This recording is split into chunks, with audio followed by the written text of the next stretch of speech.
Are you searching for the best in online black radio?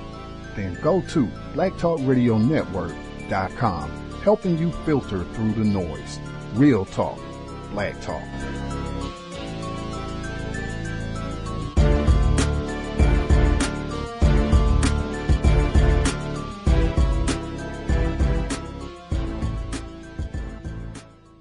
The internet is full of half-truths and all-out lies. We've all seen them, and many people on social media complaining about it. Here's your chance to show and prove. WorldAfropedia.com is a black-owned and operated encyclopedia. There are several thousand articles, but we need help. We can't uncover all the truth ourselves. So please, join us and become a writer, editor, or blogger for WorldAfropedia.com today. Every little bit counts. We owe it to the future generations to put the truth out there. Visit WorldAfropedia.com, the African-centered encyclopedia, a global database of African knowledge for the purpose of bringing about global African wisdom and understanding. WorldAfropedia.com.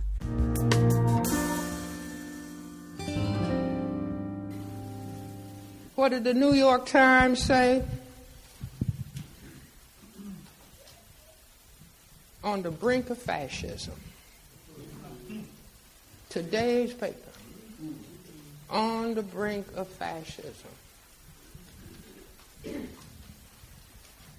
Hitler had the supreme fascist state. And what was he worried about in Europe and in Germany? He was worried about white genetic annihilation. There are other examples of Germany's dark history reverberating today. Take the case of German authorities considering legal action against a publisher there that wants to sell Adolf Hitler's book, Mein Kampf. It was first published in 1925, and it contains Hitler's blueprint for German domination of Europe. It's also violently anti-Semitic. Mein Kampf was taken off the market right after World War II. Reporter Daniel Gross has been following the story. The main anxiety was just, what if this kind of regime could come back? And this was actually done partly with American influence. Americans wanted to take all the Nazi symbols out of Germany and make Germans feel that they were responsible for the acts that had happened there in Germany. And so they took the copyright, which belonged to Hitler and then reverted to Germany when he died, and they just said, we're the only ones who can publish anything, and we're not going to, so nobody will get a copy. So the copyright on Mein Kampf ran out last year, and a new version has been republished. What's going on with this version? So the first version that came out was scholarly. It was 12 pounds, and it had 3,700 footnotes in it. So this is something that only a very dedicated scholar would be interested in. But the cause for concern is a right-wing publisher called Der Schelm has released an edition that has no scholarly commentary. Tell us more about this company, Der Schelm. What are they trying to do with this? Yeah, Der Schelm is pretty blatantly right-wing. You could probably say that this is a neo-Nazi press. Der Schelm means prankster, by the way, in German. So it's sort of a provocative organization. And their edition is really supposed to be supportive of Hitler. I think it's masquerading as a historical text, but I don't think that fools anybody. So how do they get around the anti-Nazi propaganda laws? They haven't yet. That's sort of yet to be seen. There are lawyers who are considering suing the company, and their argument will probably be that this is either incitement or this is Nazi propaganda. So 70 years after World War II, I mean, is anybody in Germany saying now it's kind of paternalistic for authorities to try and control ideas? I mean, it's like they can't trust their own people. It is. It's a fairly German attitude to feel that anxiety with that intense memory of World War II. But I did speak to, for example, a friend of mine who goes to anti-fascist rallies in Berlin quite a lot. He didn't have any concern about this original edition. And I don't think the anxiety is there for historians. I mean, historians are saying we need these texts to understand what happened in the 20th century. But a lot of the reporting around this has been kind of scaremongering. I think that journalists have reported on this as if the very publication of Mein Kampf or the interest in Mein Kampf is a sign that we're lurching to the right in Europe. And I don't really think that's the case. I think it's not so much about whether the book is being read, but how the book is being read. Is it being read with a critical eye? that empowers people to maybe resist ideas like this in the future. I mean, interestingly, in other parts of the world, like Britain and here in the United States, you can buy Mein Kampf, and it is read, and it is studied. Annotations are not. Yeah, and it's in the public library in many places in the United States. And I think we know from the American experience that banning a book often creates an obsessive interest in it. And I think that, some historians have argued that's what happened in Germany, that 70 years of not being able to get this book, unless you maybe browsed online where you can get it, generated this interest in it that pushed it to the top of the bestseller list when it did come out. It really feels like Germany is still wrestling with the whole idea of Nazi propaganda, Nazi thought. Is that coming to a rest, you think, with this expiration of this copyright? It's hard to say if that attitude will go away. I mean, Germany is absolutely still wrestling with World War II. And it's an interesting moment because, the generation that would have seen Hitler speak and remembers this is dying off. And we're really at the end of that moment when it's a personal story. And now Germans have to decide what part of the history they want to inherit. Journalist Daniel Gross, thank you very much. Thank you. What is everybody in Europe worried about now? Why genetic annihilation? All these people from Syria coming up in here.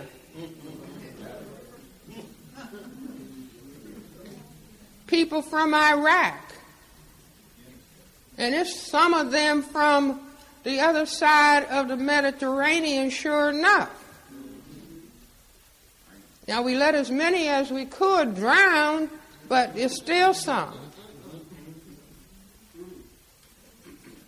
And they're coming up in here. Big international story, isn't it? Britons are waking up this morning and heading to the polls to vote in a referendum on whether or not to remain a part of the EU. Professor Danny Bradlow, who's a professor of international development law and African economic relations. Good morning to you. Welcome to the show.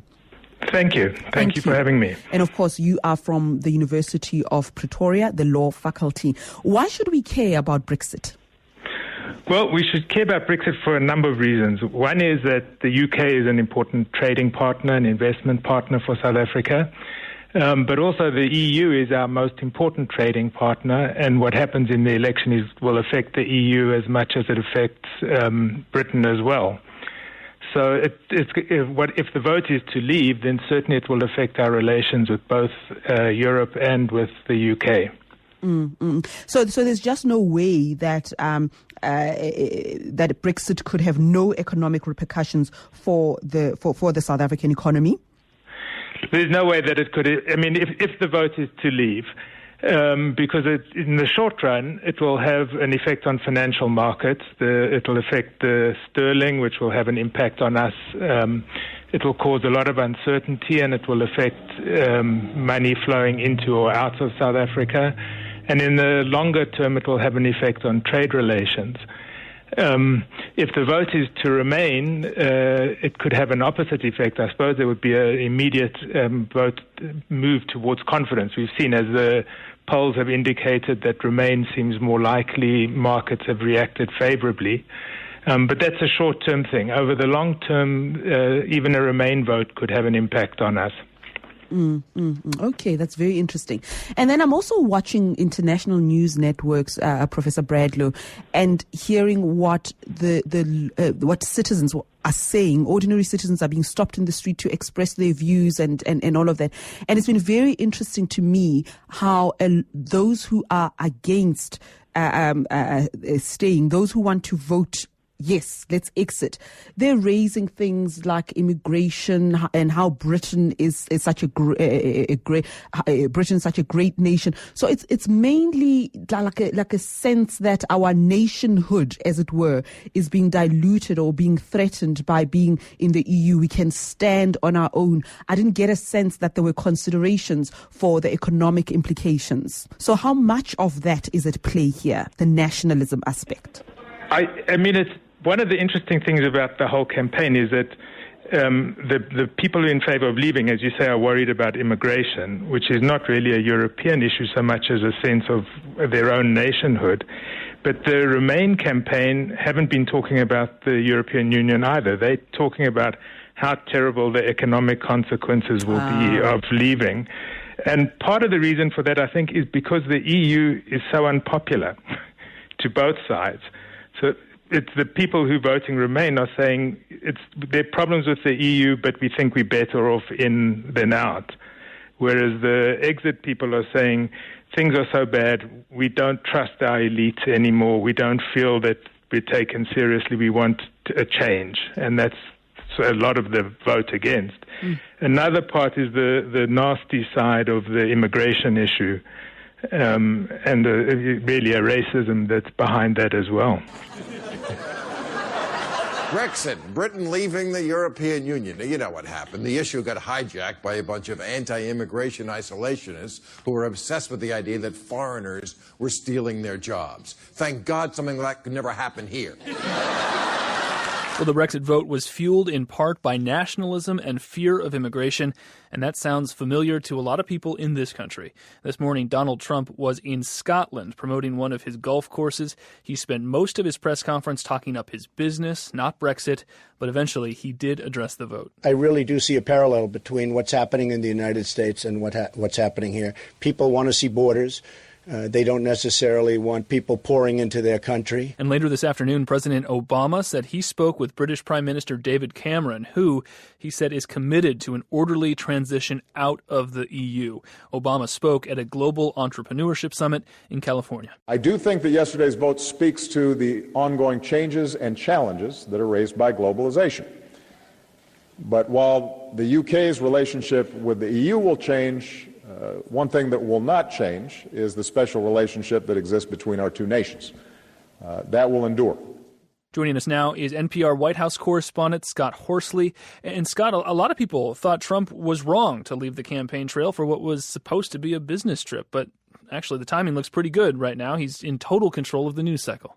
Well, that's right. And he, in some ways, there's going to be some criticism of him standing on his golf course and saying a drop in the British pound is good for tourism business here at my golf resort. But certainly a lot of folks are going to be drawing parallels between his campaign and the successful exit campaign in the UK. Yeah, you've got to wonder. I mean, the vote, if it would give him some sort of momentum, because it was a validation of the fears that his campaign has been hitting on in this country. Yeah, I don't think it gives momentum in the sense that someone who was against Donald Trump in this country is now suddenly going to say, maybe I ought to give him a second look. But certainly what it will do is say that the kind of nativist frustrations that he has capitalized on in this country are serious, they are widespread, and that establishment politicians like London bookmakers minimize those feelings at their peril. You got Hillary Clinton as well in a statement this morning saying that this is a time of uncertainty. It underscores the need for calm, steady, experienced leadership. Are we hearing anything else from Clinton today? Hillary Clinton's campaign just did a conference call with reporters, and it was one of those conference calls where the questions may have been more telling than the answers. Reporters were peppering the campaign about similarities between Clinton campaign messages and the messages of the unsuccessful Stay campaign in the UK. Even the slogan, like "Better Together," there's a real echo between what the unsuccessful Stay campaign in the UK was arguing and the arguments that Hillary Clinton's been making in this country. Now, it's not really just about the slogans. It's really about the underlying philosophy. Hillary Clinton believes that countries are strongest when they work together. She believes that was true of the UK. She believes that was true of the United States. President Obama made that same argument when he campaigned for the Stay campaign back in April. He said the UK magnifies its influence when it works with the EU. He believes that. Donald Trump and his supporters don't believe in that sort of internationalism. They're more of a sort of every country in its own is out for its own self, and that's a real fundamental difference, and certainly in the UK vote, it shows that every country on its own has a strong following. It is fascinating. I mean, the parallels between what Donald Trump has been saying, his nationalist, conversations, the fear of immigration. Meanwhile, Hillary Clinton representing this sort of status quo in the leadership. I think that's important to watch. But the stock markets across the globe are reacting to this, including here in this country. If the United States economy starts going south after the Brexit, Who does that benefit or hurt more in the race for president? Well, Peter, I have to say, if I were a really good forecaster, I would have sold my stocks yesterday. So I'm not take this with a big grain of salt. The simple conclusion is that a struggling U.S. economy is tough for the Democrats. Hillary Clinton is running as a more of a stay the course type candidate than Donald Trump is. So in theory, the stronger the U.S. economy is, the better it is for Hillary Clinton is. The weaker the U.S. economy is, the better it is for Donald Trump. It's possible, though, if you take a sort of second level analysis, that voters might say, well, it was Donald Trump type thinking that caused all this turmoil, and maybe we don't want to go that direction. But I think the simple explanation is usually the one that's more accurate. So do you see the Clinton camp sort of preparing its own reaction to this? Well, Hillary Clinton gave a speech earlier this week. It was a speech that was not about saying, hey, aren't you doing great? Let's stay the course. It was a speech about saying, I understand that there are inadequacies with the economy. I understand that a lot of people are frustrated with their economic situation, but I have better economic prescriptions than Donald Trump does. That was the argument she was making even before the UK vote. I think she's going to be probably polishing those arguments and trying to improve them going forward. Yeah, well, then there was Bernie Sanders, who has drifted to the sidelines a little bit today, saying that he would vote for Hillary Clinton in November. He said he understood that the economy was not working for everybody in the United States, and it's also not working for everybody in the UK. Interesting, he says he will vote for Hillary Clinton, but still, in a way, drawing his own distinctions with Hillary Clinton. All right, we'll keep an eye on that. Scott Horsley, White House correspondent for NPR. Thank you. Good to be with you on this tumultuous day. Absolutely. Damn, it feels good to be a gangster.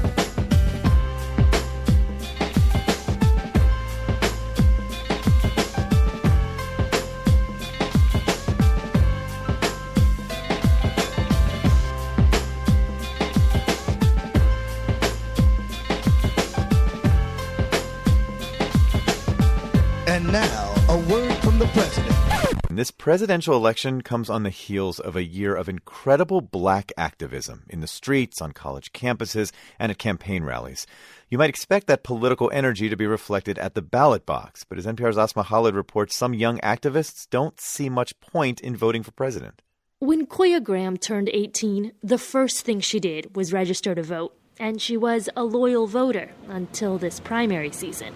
I'm not interested anymore. I don't see any immediate significant changes happening. Graham is in her 30s now, and she no longer sees voting as a means to an end. And I know people use the argument, well, black people have, fought so hard to get the right to vote, and then how can you not vote? I understand your point, but we vote these people in the office, and then once they get in the office, then what? Part of her frustration is that she says black lives have not improved under the country's first black president. She points to the repeated shooting of unarmed black men. She doesn't necessarily blame President Obama, but she says she now realizes the presidency is limited in its power. For me to have so much faith in him coming in, thinking that he was going to make a change, and that was his big word. That was his word, change. And yes, we can, and yes, we will, and we have not. These days, Graham is focusing on grassroots activism. She's a community leader working to empower and educate black people in Cleveland, her hometown. Cleveland is a city that's witnessed police-involved shootings firsthand. The most notorious incident was Tamir Rice, a 12-year-old boy shot while playing with a toy gun. For Kelton Latson, it's a shooting that's hard to forget. Latson is 24, a student at Cleveland State. And for him, the question of voting is a little more complicated. He did vote in the primaries, but only for down-ballot races. So I believe in voting for like community struggles, like councilmen, mayors, like local stuff, mainly because that right there firsthand affects you the most. But even on a local level, he's not sure politicians are talking about the real concerns of black people, who suffer from the highest unemployment rate and the shortest lifespans. It's a lot of problems I feel within the black community that can only be solved by us, and that's politics is not going to fix any of that. So Latson makes a point of regularly visiting the juvenile detention facility to talk to black kids. Both Latson and Graham have no intention of voting for president this November.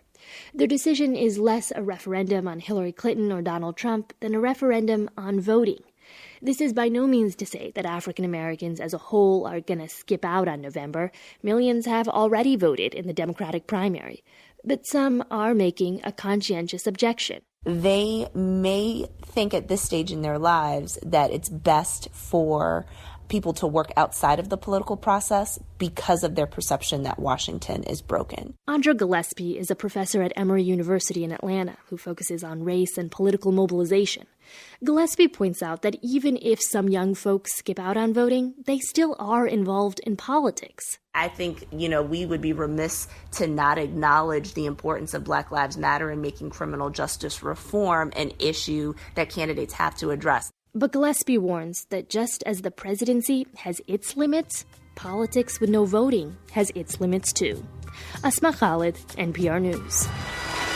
You're not an American, you are the victim of America. You didn't have a choice coming over here. He didn't say, black man, black woman, come on over and help me build America. He said, nigga, get down in the bottom of that boat and I'm taking you over there to help me build America. Being born here does not make you an American. I'm not an American, you're not an American.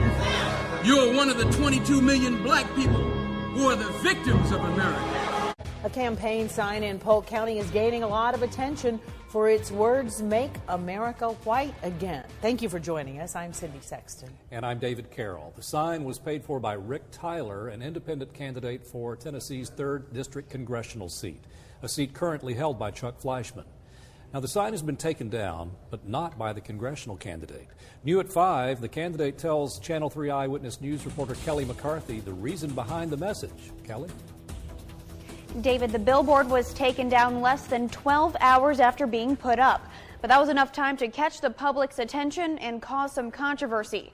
But tonight, congressional candidate Rick Tyler says he stands by his decision to create the billboard that says, "Make America White Again." As far as the putting up of a billboard like this, this is First Amendment 101. It didn't take long for the billboard saying "Make America White Again" along Highway 411 in Polk County to get people talking, which is exactly what congressional candidate Rick Tyler wanted. I was expecting it to do exactly what it has done. I was expecting it to go viral, to spread far and wide. And it has. Pictures of the billboard have been shared thousands of times, but not always because they agree with him. If I see a sign that say, "Make America White Again," it offends me also, much less people of other ethnicities and different colors, they're especially offended probably. I believe in an integrated America. I have lots of friends who are different races and nationalities, and I love them to death. The plaza where the billboard used to be displayed is now generating a lot of traffic. Just wanted to see it and take a picture of it and hoping I could actually meet him. But for many people, the message is not welcome. We love our people and our customers, so please don't think that is in any way associated with us. Rick Tyler says the message is referring to the 1960s era, a time he believes was a better America, and more predominantly white. Tyler says the comment is not meant to be racist. As far as things being offensive, hey, get over it. The world is offensive. There are things that offend me. The billboard is down, but the owner will not confirm why. Tyler hopes it goes back up soon. If I could, I'd have hundreds of these billboards up all over the 3rd District. Tyler says he paid to have several billboards up around the 3rd Congressional District until after the November election. It's not clear how many of those billboards have been taken down, but Tyler says he's looking into that issue. Live in the studio, Kelly McCarthy, Channel 3 Eyewitness News. I think this country was built on gangs. I think this country still is run on gangs. Republicans, Democrats, the police department, the FBI, the CIA, those are gangs. You know what I mean? The correctional officers. I had a correctional officer tell me straight up, we the biggest gang in New York State. Straight up. A federal investigation in New York City is revealing a culture of back-scratching and outright corruption at the highest levels of the NYPD. Federal prosecutors announced charges today against senior police officials and others, including a political contributor to the mayor. Here to talk about this big ongoing investigation is WNYC reporter Robert Lewis. And Robert, to start, we know upwards of 4 police officials were charged today. What happened? Well, there was a sergeant in the gun licensing division of the NYPD who apparently accepted bribes in exchange for fast-tracking pistol licenses. There was a police officer in the same unit who already pleaded guilty to the alleged scheme, and the man who paid the bribes, who runs Orthodox Jewish Security Patrol, he's also been charged in that scheme. And the others?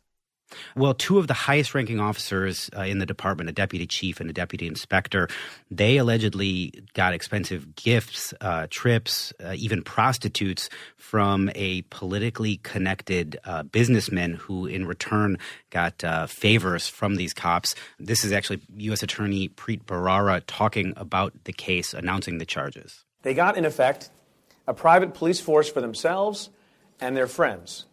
Effectively, they got cops on call. Now, this is part of a larger investigation. How do these arrests tie into that? Well, when news first broke in April, there was this multi-tentacled probe, and these cases sort of start to fill in the blanks and show how they're connected. There's a Ponzi scheme up in Harlem. There's this gun licensing probe. Just earlier this month, the head of the jail guard union was arrested and charged with corruption. And many of these cases involve these same businessmen sort of using their money to get favors and influence with officials. Now, how significant is this for the NYPD? Well, it seems to be a pretty big deal. We've already seen close to a dozen high-ranking NYPD officials either put on modified duty or having left the department as part of this probe. And every 20 years, there really seems to be some sort of major corruption scandal in the NYPD, and we're pretty much at that 20-year mark. Worth noting, Commissioner William Bratton sort of downplayed the notion that there's something deeper, bigger going on.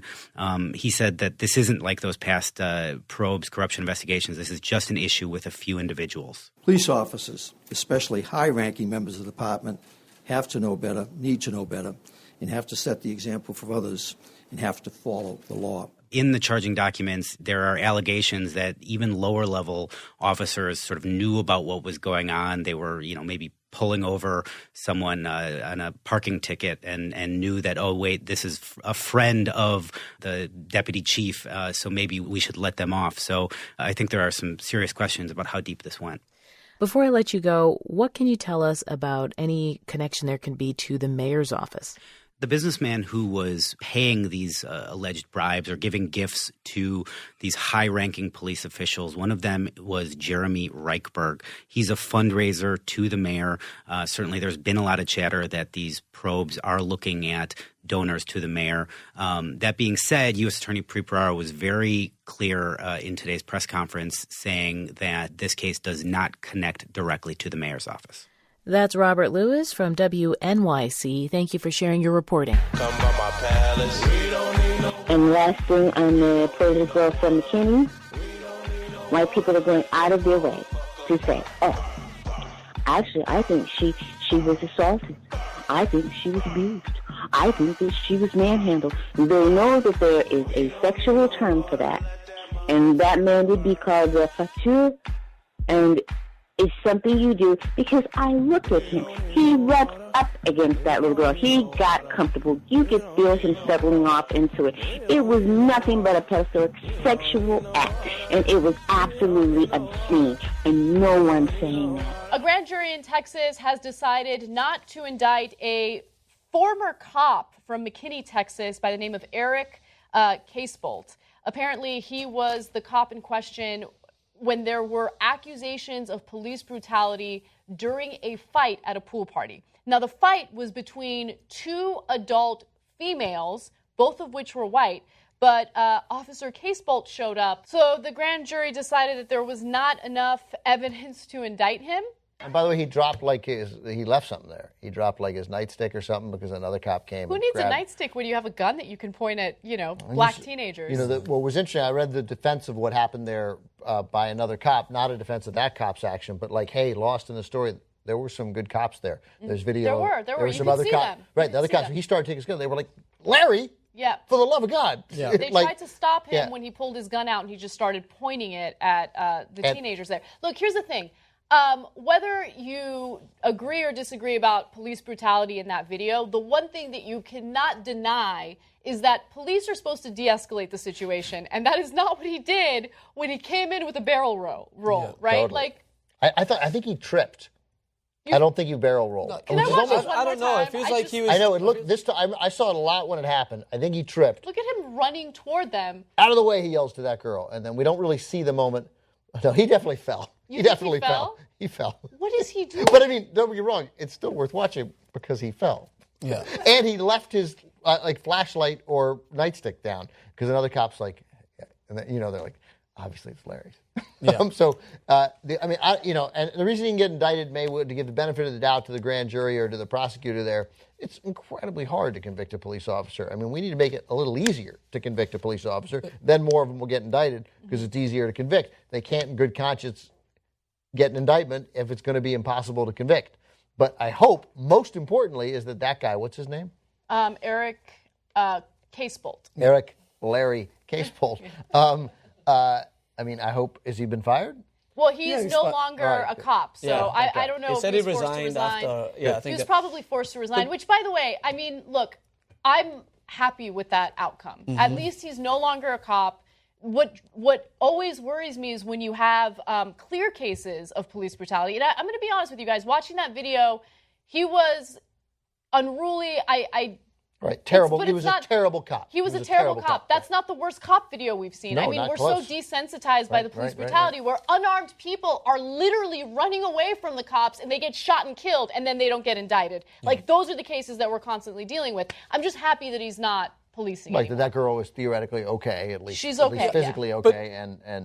Do you know, I wanted to go with the point you mentioned where it's very difficult to convict a police officer. I also think it's very difficult to convict a police officer, especially with the area that it's in, right? So McKinney, Texas, I did a little searching. I'm not sure if you guys did it, or if you did the story before when it first came out. Yeah, we did. And according to the story, I think BuzzFeed ran the report, the whole altercation that caused the police officers to come to the area is because one woman shouted at another, go back to Section 8, right? Mm-hmm. So it sounded like something from the Hunger Games. I didn't know what it was. So I did some research where the area is somewhat segregated. There's a highway, the east of it is a certain area where the population of whites is 49%, and then in the other more suburban areas it's around 89% whites in that area. So the area itself, although it was run in an article that was considered one of the best places to live, it also went on to say that they've got some problems with diversity and equity, especially when it comes to a police officer who's coming in full pelt, looking to try and de-escalate a situation. It's obvious that this guy had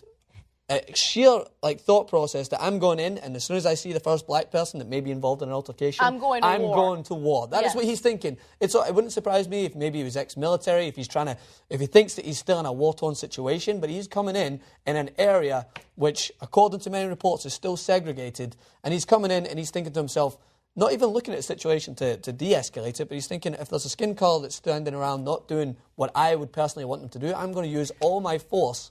Yeah, we don't. Just ask a few questions before that's all you're asking for. That's all you take want. a physical action, right? Like, you show up to the scene, there's been some sort of altercation, ask a few questions, figure out who's in the wrong, right?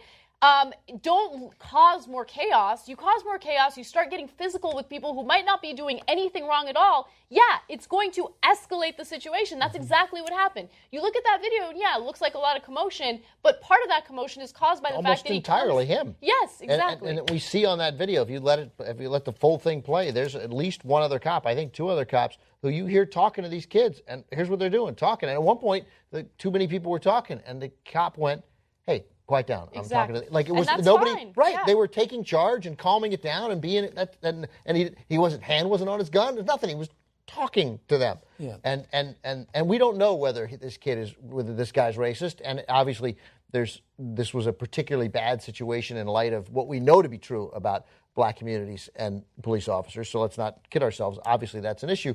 But this guy may well just be, we've seen police brutality with powerless white people. And obviously with powerless brown people, the key almost always is the powerlessness of it.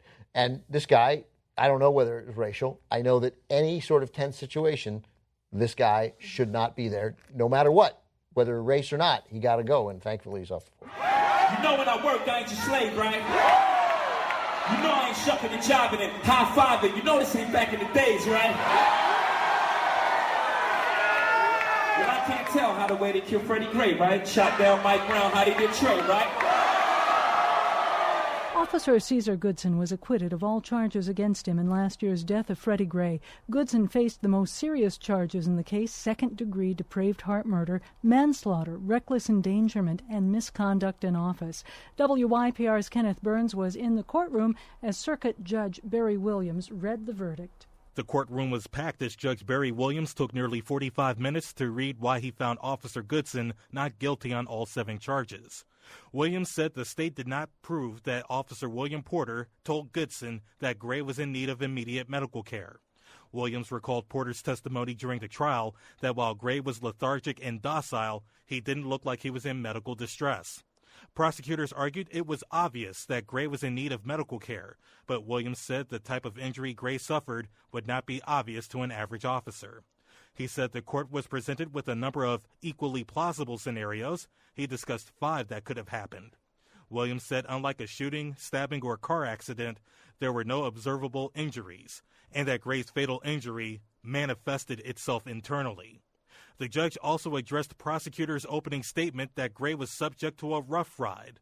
Williams said that the term rough ride is an inflammatory one requiring definition and then observable evidence. He added no specific evidence was presented to prove the rough ride theory. As the verdict was read, State's Attorney Marilyn Mosby lowered her head at times. Chief Deputy State's Attorney Michael Schatzow was writing notes, and Deputy State's Attorney Janice Bledsoe sat back in her chair. This was the state's 3rd trial against the 6 officers charged last year in Freddie Gray's death from a fatal broken neck. The first trial against Officer William Porter ended last December in a hung jury. In the 2nd trial, Officer Edward Nero was acquitted of all of the charges by Judge Williams last month. Defense attorney Warren Brown, who has watched the trial, said he is not surprised that Williams acquitted Goodson. The judge voiced his skepticism even in the motion for judgment of acquittal that he just didn't see evidence of a rough ride. He didn't see evidence of a depraved heart, and it was a stretch right from the beginning. Brown also points out that Judge Williams, an African American, used to prosecute police officers for the federal government before being appointed to the Maryland bench in 2005. And adds there couldn't have been a fairer person to adjudicate the case. Throughout his opinion, he notably mentioned over and over that the state had failed to present evidence to support their contention. And so, therefore, it's easy to understand how he could come to this decision. Former city prosecutor Warren Alperstein was not surprised either. He said Judge Williams gave a preview during closing arguments when he pressed prosecutors over their rough ride theory. It was a little bit of a foreshadowing, and ultimately Judge Williams cleared that up today, making it abundantly obvious that he didn't buy the state's argument that there was a rough ride given to Freddie Gray. Outside of the courthouse, whole damn system is guilty as hell. Indict, convict, send those killer cops to jail. A smattering of protesters chanted minutes before the verdict was announced. But when the verdict came, many said they knew what to expect. City resident Justin Sanders was among them. I predicted this, and I think so did everybody, because this is what the system is designed to do. It's not designed to favor an oppressed minority over a security force. It's designed to get the security force off. Protesters like Joshua Beasley of Glen Burnie decried a rigged system that gives police freedoms they don't feel like they have themselves. It's rigged for them. It's made for them to win. It's made for them to, not get in trouble for nothing they do to us. Harry Fitzgerald of Park Heights said the verdict was particularly sad because he could relate to Freddie Gray's experience. I mean, I've been on a rough ride myself. You get in the back of that paddy wagon, I've never been seat belted in, and they just drive like maniacs. Kamal K.G. Dorchi said he too could relate. He said he spent 15 years in prison for an armed robbery. Given his experiences with police, Gray's experience could have been his. I grew up as a kid spending summertime in the Gilmore Projects, so that could have easily been me. It's a Baltimore City police thing. And, they hate us just as much as we hate them. Dorchi said that not only was he surprised at Williams' verdict in Goodson's case, but he also expects the rest of the police officers facing trial to be acquitted as well. I think all of the officers should be exonerated based on what the medical examiner said. If the inmate says nothing was wrong with him, then that's basically what the state's attorney have to go with, and that's the evidence that they have to present. His companion, Angel Sala, said the city shouldn't bother going through with the other trials, because they already made the decision before they even walk into that court. Sala called Gray's death a modern-day lynching. She carried a black bag strap tied around her neck, which she used to fake her own hanging. Her face bore black and white makeup, which she said represented a dividing line between Baltimore's black and white residents. NAACP President Cornell William Brooks called Gray's death and Goodson's acquittal tragedies, but he said the real tragedy is the long-standing tension between police and Baltimore's black communities. The verdict of the community relative to their police department is a verdict of guilty. That is, guilty of having a long history of rough rides, guilty of having this chasm of distrust between the police department and the community. But Delegate Kurt Anderson, the head of Baltimore's delegation in the Maryland House of Delegates, said Goodson's trial and the trials of the other officers involved in Gray's death showed that the justice system works. They had a fair and impartial judge listen to the facts, and the judge came to the conclusion that the state had not presented enough evidence to find him guilty. Basically, that's a definition of what justice is in our criminal justice system. Fraternal Order of Police President Gene Ryan said his group is very pleased and extremely grateful that Goodson was acquitted. As anticipated, the facts of this case speak for themselves. Officer Goodson was not at fault. Ryan also wants State's Attorney Mosby to drop the charges against the remaining 4 officers, Lieutenant Brian Rice, whose trial is scheduled to begin next month, Officer Garrett Miller, Officer Porter, and Sergeant Alicia White, calling the prosecution malicious. We are more than certain that they, too, will be found to be without guilt.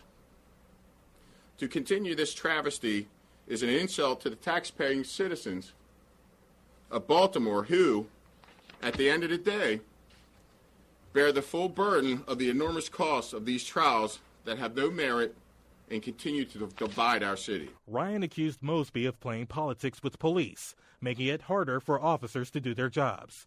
There's no reaction from Mosby or prosecutors. They remain under a gag order from Judge Williams, as does Goodson and defense attorneys. With reporting from Rachel Bay and Samantha Max, I'm Kenneth Burns for 88.1 WYPR. I want to be a cop. The death of Freddie Gray still has a lot of people thinking about their relationship to the police.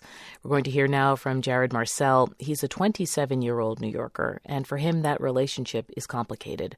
His story comes to us from WNYC's Radio Rookies.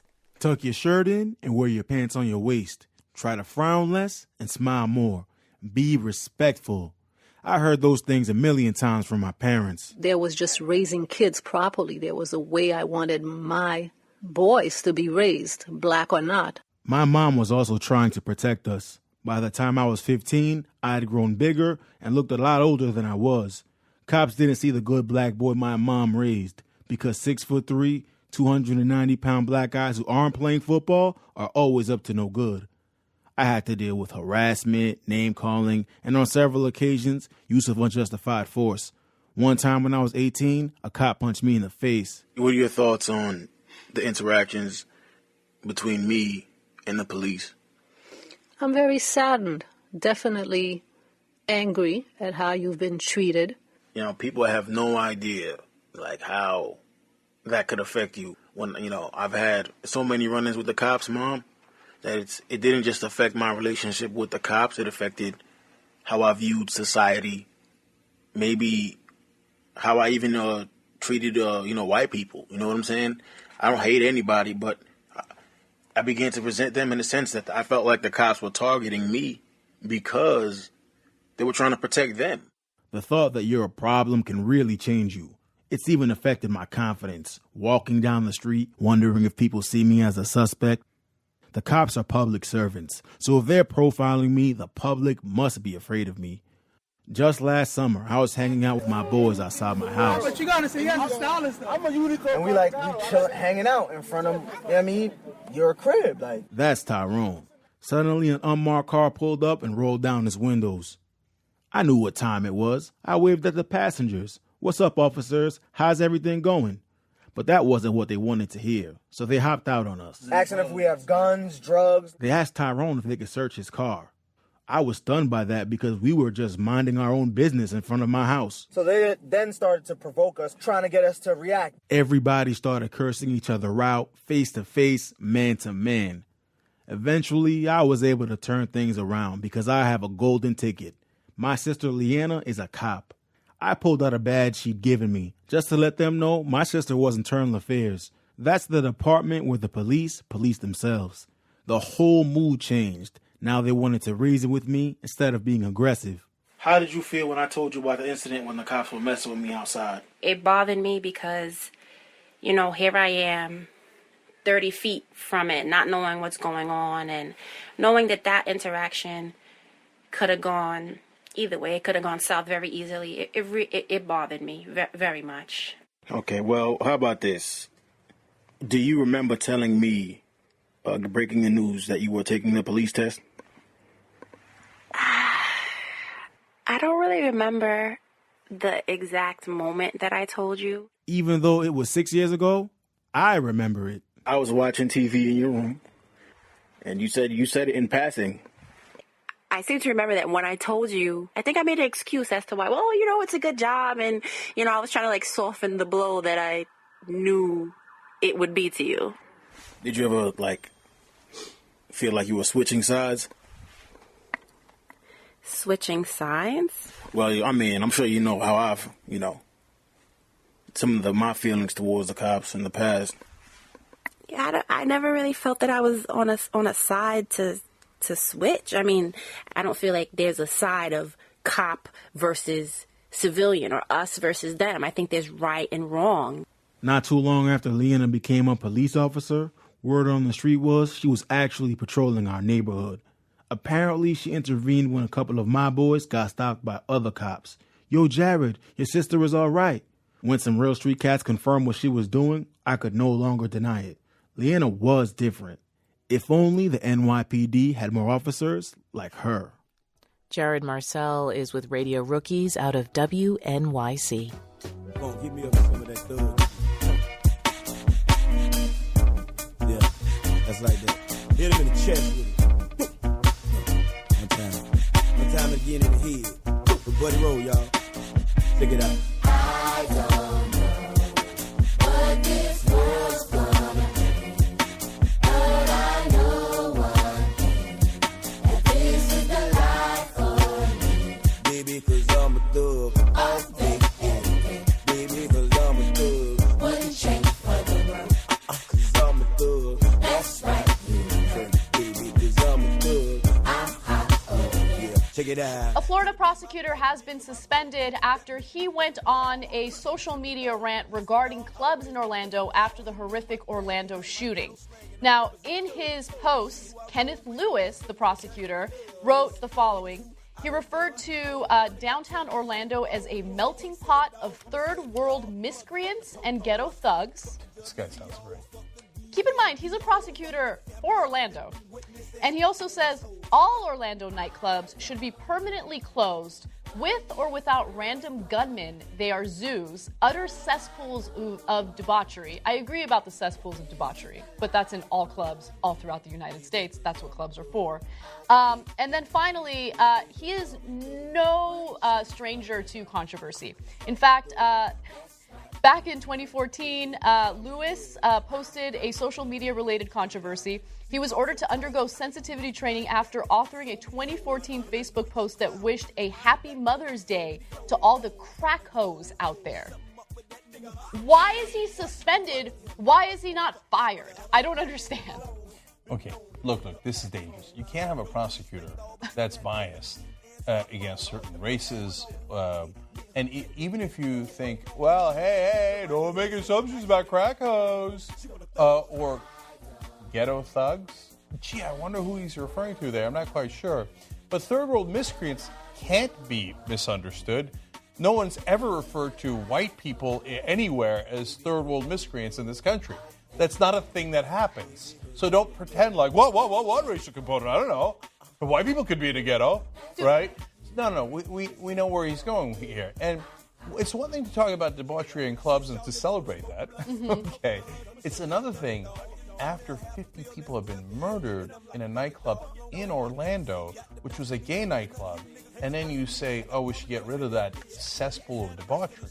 That's a whole different matter. Yeah, look, him posting this after what happened in Orlando shows that he's blaming the victims of what happened, right? And so just keep in mind that he is a prosecutor. He's the type of person who's supposed to bring justice when it comes to criminal wrongdoing. And in this case, instead of blaming the actual criminal, he's blaming the club goers. I mean, that shows that you have a lack of judgment, to say the least, when it comes to your career. So I wouldn't want this guy to be a prosecutor. And after this guy goes and he's a Muslim guy, does a shooting, I guess you could connect it to third world miscreants in some way. Mm-hmm. You know, he was an American, but I get it for a guy like this. It's like, looks foreign to me, right? But why bring ghetto thugs into it?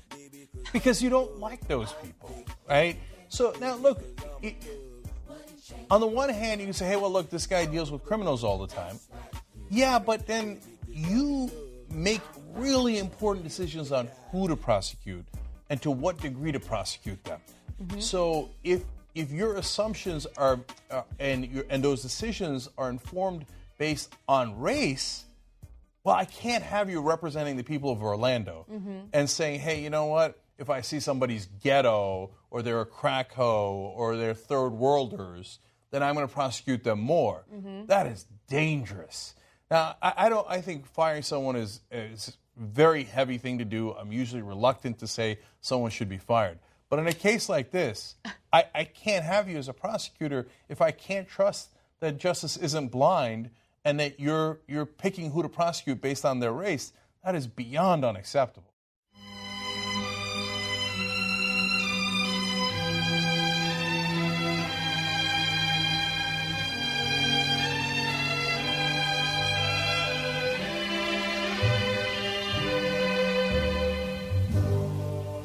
Georgia. Folks, shocking news out of Georgia. The Department of Justice says they are not going to file charges in the death of Kendrick Johnson. He is a young black kid found dead inside of a mat in a high school. They say he climbed into the mat to retrieve a gym shoe. Are you serious? After the ruling, the Department of Justice released this statement in part. After extensive investigation into this tragic event, fellow investigators determined that there is insufficient evidence to prove beyond a reasonable doubt that someone or some group of people willfully violated Kendrick Johnson's civil rights or committed any other prosecutorial federal crime. Accordingly, the investigation into this incident has been closed without the filing of federal criminal charges. Though local and state investigators ruled Johnson's death a freak accident, his parents, Kenneth and Jackie Johnson, have always believed their son was murdered. The Johnson family filed a $100 million wrongful death suit shortly after their son's death, but it was withdrawn earlier this year. Joining us via Skype is the public safety reporter from the Atlanta Journal-Constitution, Christian Boone. And, of course, joining me on the panel today in D.C., Tiffany Lofton, former USSA president, also a campaign strategist, Paris Gennard, GOP communications strategist, George Jefferson Nuri, founding CEO in the Public Eye Communications, Dr. Wilma Leon, political scientist, Sirius XM radio show host. You've been covering this case, Christian, and I'm still perplexed as to how they determine that he somehow died trying to get a gym shoe. Well, if you think of the gym mat as stacked vertically, and he used to share a pair of shoes with another student, a lot of the kids would leave their shoes underneath the mats. The theory is that he was in a rush to get to class, and instead of moving the mat as it normally did, he was on a bleacher sort of coming over and reached under and sort of swallowed up, if you will, into the mat. Well, what also jumps out at me, which is troubling, is that video was missing. How you had these camera angles that showed what was happening in the gym, but when it was time for the portion of the tape to see him in the mat, video goes blank. Yes, I understand that the video was motion detected, so I mean it was dependent on movement. I know it was the video was analyzed at the Quantico during the federal investigation. But yeah, no one's seen the actual, except for I think FBI agents have actually seen every bit of footage that they have. Reaction from the parents has certainly not been accepting of this DOJ ruling. No, not at all. And I think that really the DOJ here has got some, or the U.S. Attorney's Office has some responsibility, because I believe that I think the parents were led to believe that there would be something coming, and when they got the word yesterday that there was nothing, I think they were run for a loop. I want to go to our panel here, Wilmer. This case has bothered people for a long time. Athlete here, very much into shape. Climbing into a mat to get a shoe when he could have pushed the mat over to get the shoe. This is the Zapruder film. This is the magic bullet. This makes absolutely no sense. And when you look at how tightly wound into the mat the body is, one can only, logic just tells us he was rolled into the mat by other people to hide the body. Because if he had come across the top and come into that mat, the force of his body as the mat moved over would have opened up. I think the Justice Department, since there's no statute of limitation on murder, should leave this case open. I think there's a missing shoe. Sorry. There's a missing piece here that will unfold as time goes by. Just say, we don't know what's going on, we're going to leave it open, and we're going to keep investigating this, because there's no way at the weight of that young man's body was that so tightly rolled when it fell over. And what killed him when it fell over? He's on a mat. And it would probably unroll once it fell over. There's air, right, exactly. Christian, the other problem that we had is that at the outset, the medical examiner and the sheriff's department were not as willing to help with, so there was a lot of drama there as well in terms of how they behaved. Right. There was some questions and some back and forth between actually the medical examiner, the local medical examiner, and the sheriff's office about how that was handled, which raised, I think, additional questions for people who thought that this was a, mysterious death in the first place. Paris. I think the thing that's unfortunate here is that the family still doesn't have a full sense of closure. They don't have closure in the sense they don't know really what happened to their son. They don't have closure in the sense that they don't know really what happened in terms of who did this. And so there's a sense of injustice that still is pervasive. And then the community and his peers and his friends who may go to the same school might be thinking, well, could this happen to me? And what would happen from a legal standpoint, what happened from the school standpoint if I got into the same situation with this type of scenario of inconclusive results happen, and then would the DOJ not come to our rescue? So it's an unfortunate situation all across the board. Roland, I think the justice is supposed to tell the truth. And so now we have parents who are hearing back from legal authorities that we're sorry for the loss of your son. We are unable to tell you what happened to him. I don't have any kids. I've said this before on the show. But every time we have a situation like this, we also hear every single time that they can't tell us the truth. Yep. Sandra Bland, Freddie Gray, now Kendrick Johnson. And there are several stories after time, after time, after time, where we're supposed to unpack and know what happened. You said the video piece is missing and all those other things. It's unfortunate, but we have to figure out in this country, how do we continue to put a special emphasis on Black lives to make sure we're actually able to hear what happened to those folks. All right, Christian, we surely appreciate it. Thank you so very much for joining us. I wish I was in the land of come. Whose times there are not forgotten, look away, look away.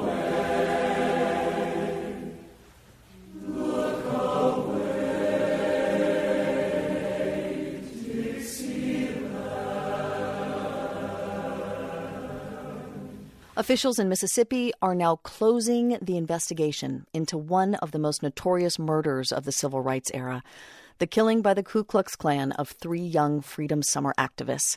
Here's Mississippi Attorney General Jim Hood. This sort of closes a chapter on an era that we didn't want to have in public view. We were ashamed of that.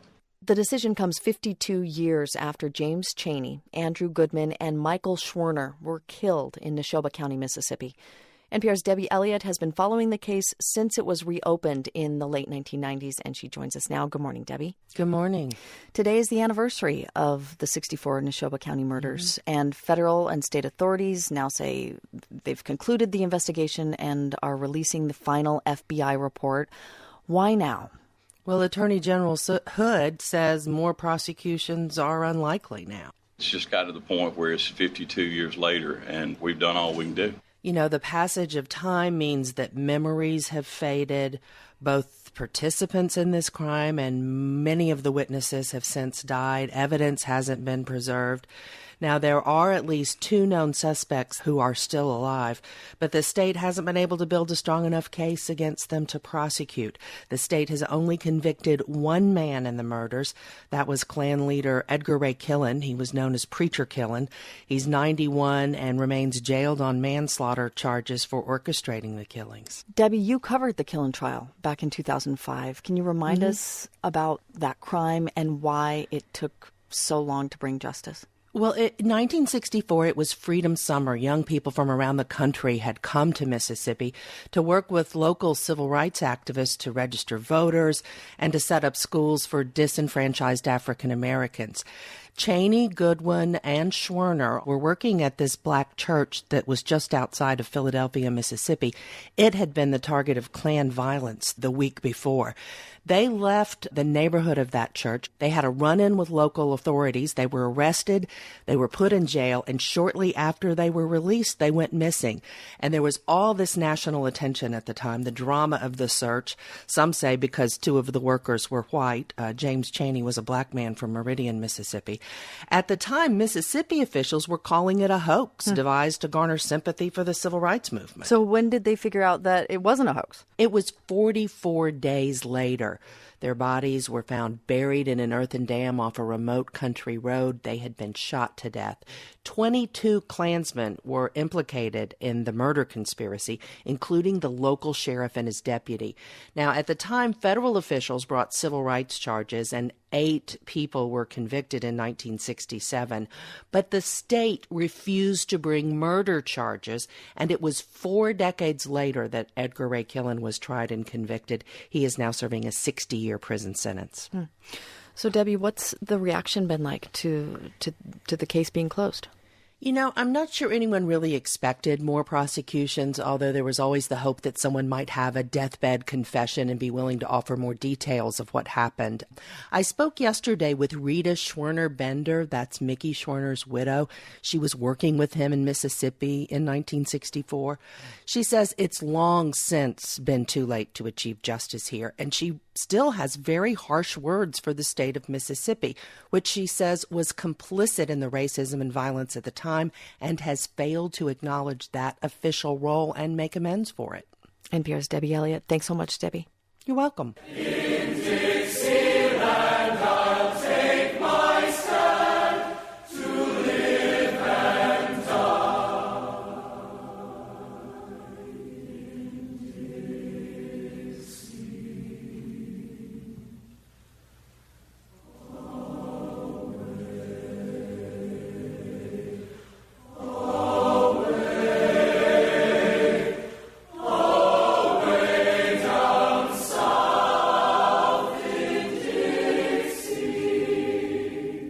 I was on a mission from God.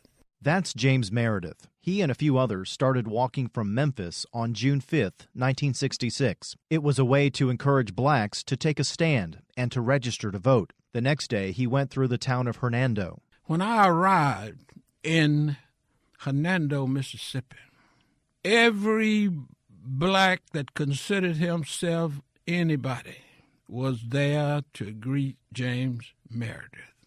But his march would soon face a flashpoint a few miles down the road. Aram Goodsouzian is chair of the Department of History at the University of Memphis. He's the author of the book Down to the Crossroads, Civil Rights, Black Power, and the Meredith March Against Fear. He says a man called out from the woods when Meredith was on US 51 just south of Hernando. And then all of a sudden, a white man yells out of the gully, "James Meredith!" I only want James Meredith. And he comes out with his rifle, and he shoots 3 times, and he wounds Meredith. Meredith is writhing on the side of the highway, covered in blood. Jack Thornell was a photographer for the Associated Press. He captured the shooting in a series of photos. There's one single frame of him grimacing in pain. That picture won the Pulitzer Prize for photography that year. Thornell didn't realize at the time how powerful his picture was as it made its way around the world. And I'm sure they were having an impact.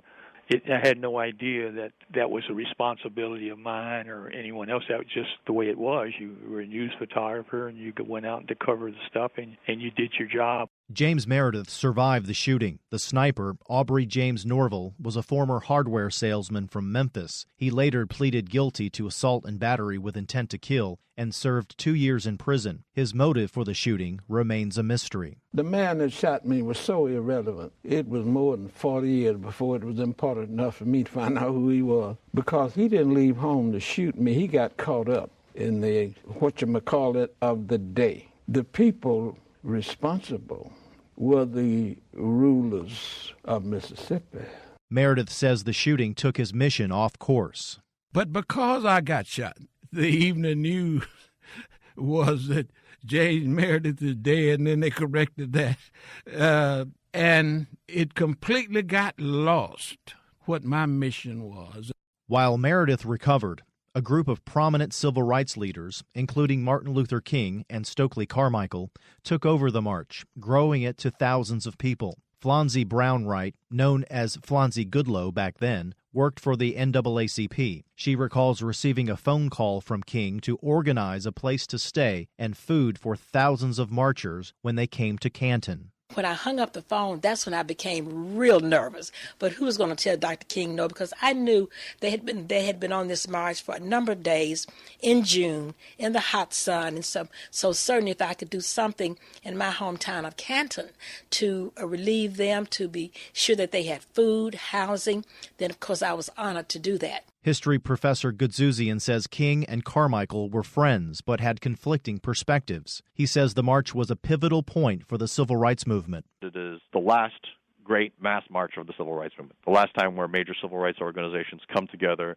participate in a long, sustained demonstration that attracts national attention and then becomes a political lobbying tool. It's a beginning in the sense that it births the slogan of Black Power and helps to launch a slogan that is both controversial in terms of inviting a white backlash, but also empowering for many African Americans. Meredith rejoined the march near the end, 3 weeks after the shooting. There are 2 names most connected besides James Meredith to the Meredith March Against Fear as it is known. Stokely Carmichael, you think of Black Power. Martin Luther King, you think of I Have a Dream. My wish, when people think of James Meredith, they think of good and right. Several entertainers, including Sammy Davis Jr., Marlon Brando, and James Brown, also participated in a rally along the march at Tougaloo College. The march concluded in Jackson on June 26, 1966. More than 4,000 blacks registered to vote during those 3 weeks in Mississippi. Mark Rigsby, MPB News. As your body grows bigger, your mind must flower. It's great to learn, 'cause knowledge is power. It's Schoolhouse Rockin', the chip off the block of your favorite schoolhouse. The Sapulpa School Board acknowledged today leadership concerns that came to light when a former principal's resignation letter went public. That letter accuses the superintendent of making racist comments to employees and downplaying a major racial issue within the district. One employee tells News on 6 reporter Tess Money he was a victim of discrimination. A strong man don't pose to cry, but this has really beat me down.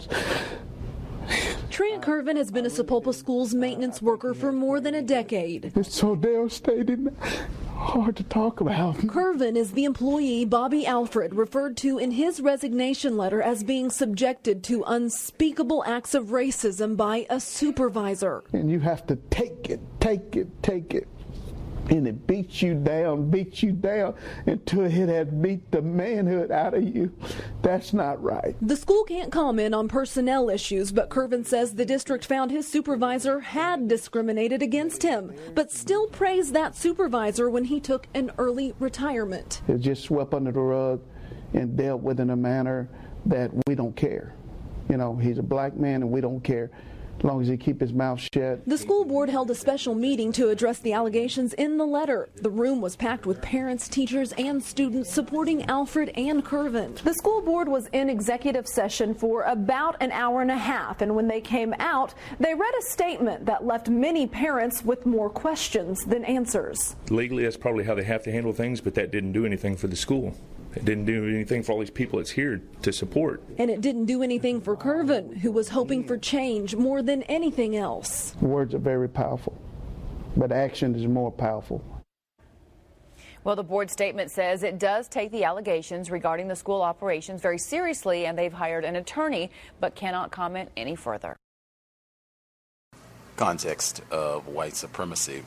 Gus T Renegade in for another broadcast, hopefully to share constructive information on the system of white supremacy. Today's date, Saturday, June 25th, 2016. So I have been told.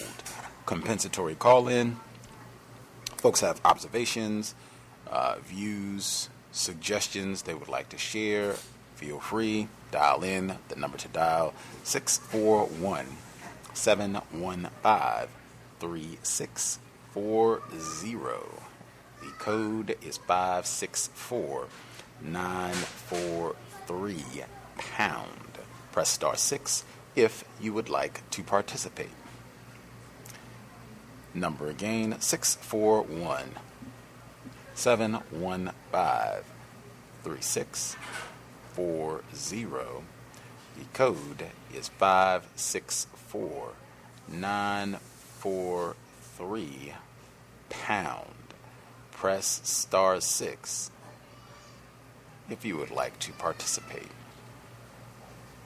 We should be here tomorrow. I've been looking to have more guests from South Africa. Just again, they have a lot of anniversaries in that part of the world in the month of June as well. They just had the 40-year anniversary of the Soweto uprisings, student uprisings from 1976, and it's also the 20-year recognition of the Truth and Reconciliation Commissions. They're doing a lot of reflecting on that, and then contrasting those movements, particularly the Soweto student uprising, to the current movement that's been happening at a lot of the universities about roads must fall and fees must fall, addressing issues of racism, white supremacy. Unfortunately, a lot of the same issues that they were discussing 40 years ago. Anywho, folks, I think the segment that I played on the compensatory call-in from last weekend, from the stream, they had a panel of guests. I think everybody was from in the area of the world known as South Africa. And one of the guests, it's going to take me literally like a good 30 minutes to just keep practicing her name. It is a doozy. But she was one of the activists that was on. She's been involved in a lot of the student activities and what have you for the past few years. And just in addition, she happens to be like stunningly gorgeous. But always great to have black people from different parts of the world on the program. She should be here tomorrow. Obviously, there's a 9-hour time difference between my part of the world and South Africa, so she'll be here tomorrow at 3 p.m. Eastern, 2 p.m. Central, and 12 noon Pacific. But it'll be great to hear some of her views on racism, white supremacy, if she has paid any attention to the U.S. presidential election, thoughts on President Obama, certainly what they've been talking about in South Africa over the past few years, thoughts on Madiba, quite a few things. If she's familiar with Christopher Clark, the white man who was with us last week in South Africa, journalist, sexually suing a black female over there. It will be grand to hear her perspective on that and much more. Again, tomorrow, early time, 3 p.m. Eastern, 12 noon Pacific, live from South Africa. Moving forward. Let's see, there are several things I wanted to touch on. One of them, I wanted to make sure I got this in. I'll mention it a few more times as we roll. If you have been listening to the Cows for a while, back in 2012, we had a guest on from Israel, as I just said. Always grand to hear from folks, different parts of the world, just to get more evidence that this is a global problem that we are talking about. I think it's very important to keep that in mind, to be thinking locally, nationally, globally.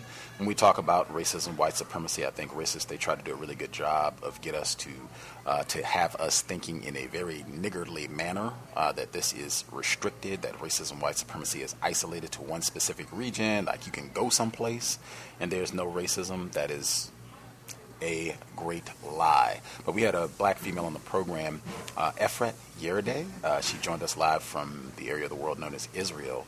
And we talked about white supremacy in that part of the world, specifically them sterilizing black females as they came into the country, a lot of overlap with medical apartheid. She said, she emailed me just a couple days ago, she says she's supposed to be making a visit to New York. Obviously, that is thousands of miles from where I reside, but I do know that we have a good chunk of New York listeners. She said she's looking, constructive things to do. This is someone, she's an activist. She's doing constructive work on a regular basis against racism. So if there's some constructive things, some fun things that you know that will be going down New York City, unless I have been mistaken, most of the time I don't hear people saying that they're coming from outside the U.S., that they're coming to New York and they mean like Rochester or Albany or Syracuse. Most of the time they're going to New York City. So folks know of things, and she's going to be there specifically in August. So any of our folks who are in the NYC area, or you frequent there enough that you kind of know things that are on the horizon for August of this summer, let me know if you would be interested. You'll have maybe a month and a half or so. If you would be interested in maybe doing some emailing, you wouldn't mind forwarding your email to her if you heard her on the program, or even if you didn't, if you're just interested in having contact with another victim of racism and having constructive exchange of views, show her the town or what have you. I told her I would ask, and I could forward her, or I could forward your information to her, and then if you all want to converse that way, and when she gets into the country, you all can chat it up in person, and you can show her some of the town. That would be great. I'm sure she would appreciate it. Just drop me an email, and you can put you can put Jewish guest. That'd be great, because she does identify as being Jewish, if I remember correctly, which just further underlies why I say that, we should be accurate when we identify what the problem is. The problem is not that a person identifies as Jewish. The problem is individuals classified as white practicing white supremacy. That is the problem. But I'll announce that a few more times as we roll, because I know she really would appreciate having some contacts when she comes here. Moving along. I thought this was really important. There were audio segments, one in particular, but it wasn't as good as the article, so I'm just going to read this really quick. This is from colorlines.com. The article, Omar Mateen, that is the alleged killer in the nightclub down in Orlando, Florida, from 2 weeks ago. Omar Mateen's alleged former lover describes Pulse massacre as revenge for rejection. Just thought this was really important in how we process this whole event, and I also think it's important to just kind of keep in mind that much of the reporting around this incident, has been a lot of contradictory things reported, and just in my view, it's difficult to ascertain accurate information. It just seems like an event that racists have done a very good job in orchestrating confusion and using this in a political manner to spread deceit, deception, and to obfuscate the problem, racism, white supremacy. So the article reads, as media and federal investigators struggle to fully understand the man who massacred 49 predominantly queer and Latina folks at Orlando's Pulse nightclub, one man who alleges a sexual relationship with Omar Mateen said that the shooter murdered in revenge against gay Latino men. Now, to me, that might even be an act of racism if these are individuals classified as non-white, but moving forward. I've cried like you have no idea, the man said in an exclusive interview with Univision published Tuesday, June 21st. But the thing that makes me want to tell the truth is that he didn't do it for terrorism. In my opinion, he did it for revenge. The man, who identified as Miguel and wears a disguise, told Univision anchor Maria Elena Salinas that he met with Mateen through the dating app Grindr and that they have engaged in a 2-month-long friends with benefits relationship. He described Mateen as a very sweet guy and said that Mateen felt rejected and spurned by Latino men. Again, I don't use that term, but I suspect this just could be not the most accurate language for describing individuals classified as not white. Continuing, this is a direct quote, he felt used by them. There were moments in the Pulse nightclub that made him feel really bad. Guys used him. They really affected him. That really affected him. I believe this crazy, horrible thing he did, that was revenge. Miguel also said that Mateen believed he may have contracted HIV after group sex with 2 Puerto Rican men, one of whom later disclosed having HIV. When asked about Mateen's professed allegiance to ISIS, Miguel said that Mateen saw Islam as an accepting and loving religion in contrast to his father's more rigid beliefs. Univision could not verify Miguel's whole story, but reported that the FBI confirmed having met with him. Miguel told Univision that the FBI interviewed him 3 times. And past the link, you can watch the video. They have the transcript of the interview that Miguel, quote-unquote, did on Univision, or you can watch the video if you're interested in checking it out. But I thought this was very important. This is not the only piece of information. There have been others as well that to me suggest that this is a very different narrative than what they have laid out. If anything, this might even be gay-on-gay crime. I haven't heard that term at all. As opposed to the war on gays, this might just be gay-on-gay crime, where this guy was himself, quote-unquote, gay and was angry about being rejected or whatever he experienced in his homosexual, anti-sexual behavior and got upset about that and took that out on this murderous rampage against individuals predominantly who were non-white. That to me just does not at all qualify as a quote-unquote hate crime. If anything, and I think we've kind of been saying this all along, this might just be another means of racism, white supremacy, where predominantly non-white people were slaughtered, killed, maimed, mistreated, that this is not something where they were going specifically to harm these individuals because they were gay, unless we're going to call this gay on gay crime. And I have never in my life heard that term used. Anywho, other quick things that I thought were important to make sure we pointed out. I did not include audio segment about the whole sit-in that lasted for a day this week, that they had Congress member John Lewis infamous from the civil rights movement, where they sat in for gun control. I do not ever in life want to hear anything about quote-unquote gun control in this area of the world again. That is the biggest. You want to talk about what they call a red herring? That is like nonsense to the extreme. I mean, that's almost getting into the territory when they say, hey, I got a nice bridge I can sell you. I don't want to ever hear that again, mumbled on this program or anywhere else in life.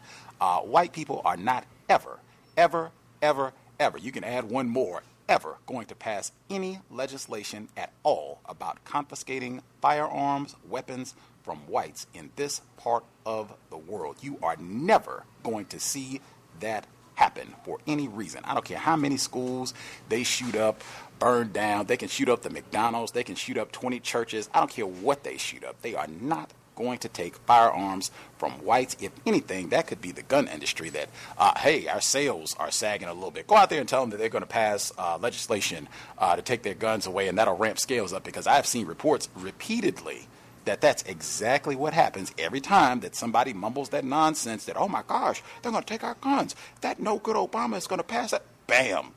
The gun stores, oh my gosh, banner sales. We got to go to the bank. The cash register is literally bursting. That's what happens every time. It is not going to happen. I am not ever interested in entertaining that for 5 seconds. It is not going to happen. That's one thing I can say I've come to a firm conclusion on, that that's just more racist nonsense.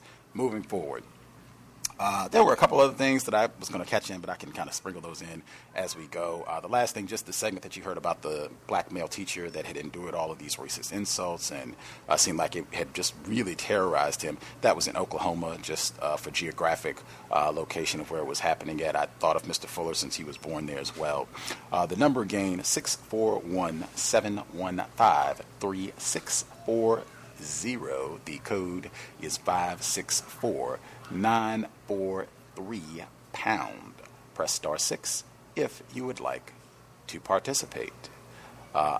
If you are in a noisy environment, if you could use your mute button, that would be super appreciated. If you know you have a lot of noise in the background, if you're traveling, people have televisions or radios on in the background or what have you, or other people are talking, just use your mute button. That way you can speak, say whatever you want to say, and then mute your line. That way it'll preserve the quality of the broadcast and we don't have a lot of distortion on what have you on the line. No speakerphone, please. If you're driving and all of that stuff, same principle, just mute your line. If you're driving, we want folks to be safe. If you do want to participate, but just speak and then mute your line when you're done.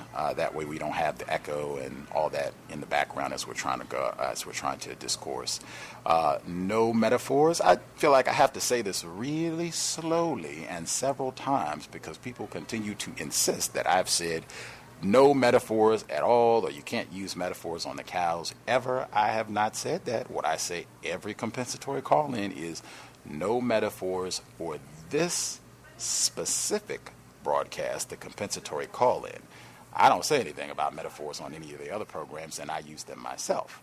Just this program, just because I do think it's important that we are alert and mindful, because metaphors, in my opinion, are used consistently, and I would say it's done deliberately by whites on a regular basis, where they employ metaphors to add confusion, to be deceptive when talking about racism, white supremacy, and other topics, where this is being conducted in a deliberate manner.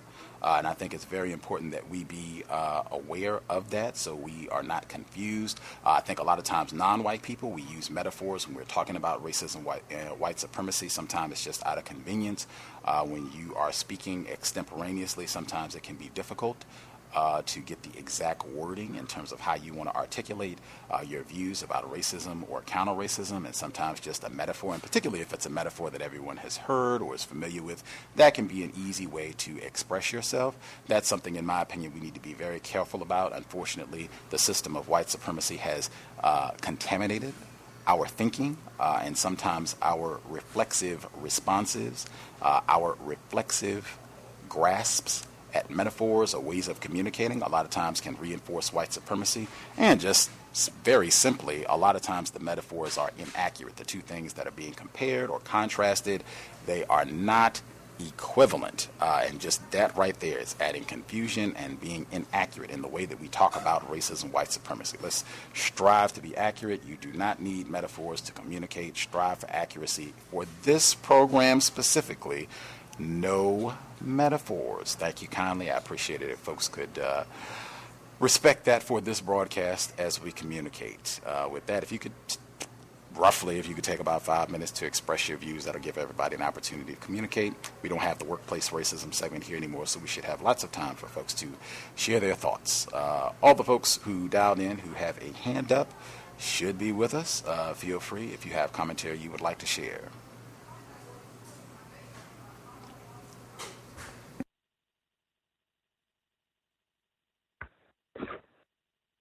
Good evening. Can I be heard? Yes, sir.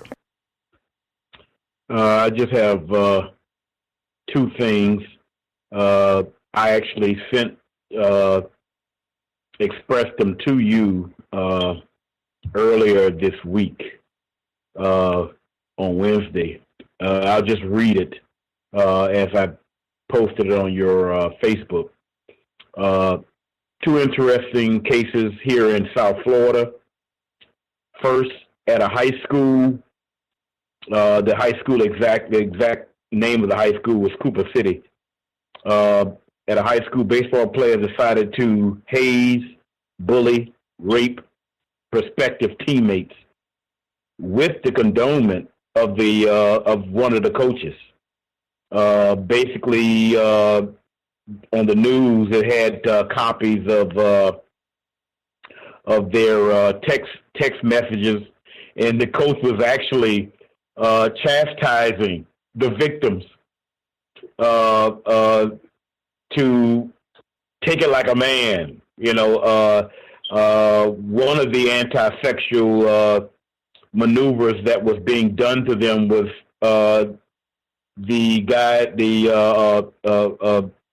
sick white people were putting their fingers up the anuses of the victims, and the coach basically told them to take it.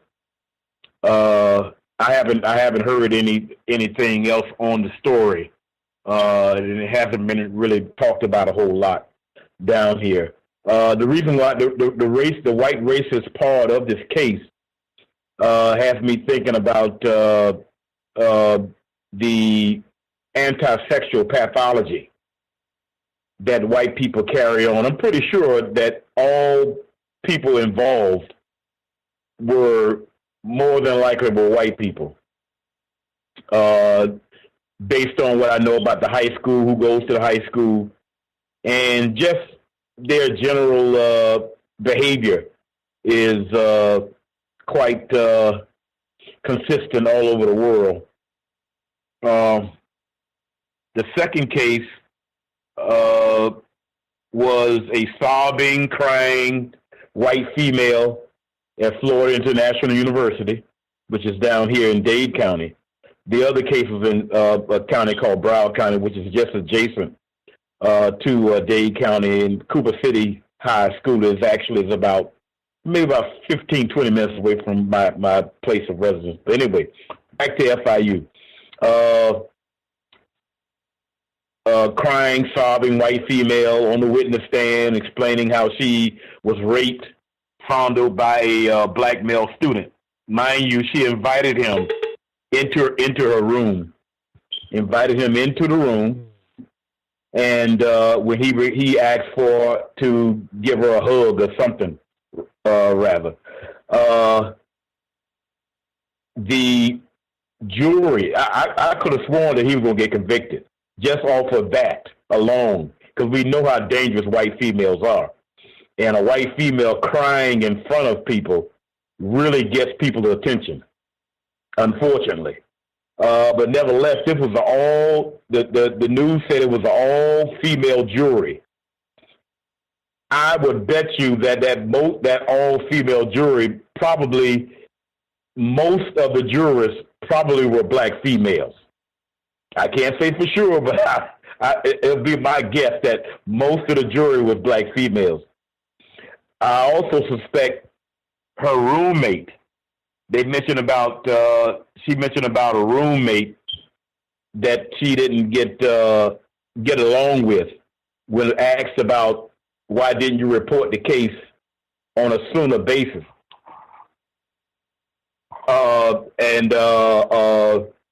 she said that she didn't get along with her roommate. I would have bet that the roommate was a black female. Anyway, I have down here. I wrote down here that because she was suspected of the jurors suspected that she was hiding the fact of cheating on her boyfriend, who was in the same fraternity as the defendant. Mind you, now, as I said, the defendant was a black male. 9 times out of 10, a black male, if he's going to join a fraternity, is going to be one of those quote-unquote black fraternities, Omega Psi Phi, Kappa Alpha Psi, and whatnot, that sort of thing. So I'm suspecting that also her boyfriend, who was a friend of the defendant, was a black male also.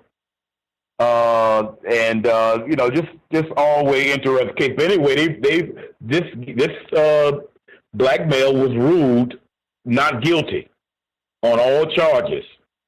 And I was just sitting there looking at the news that if they ruled him not guilty, they interviewed him afterwards.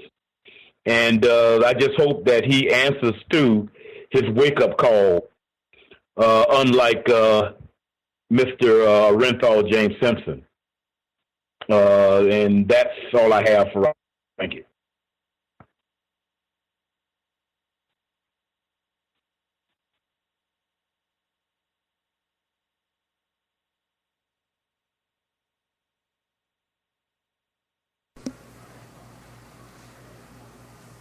Orenthal James.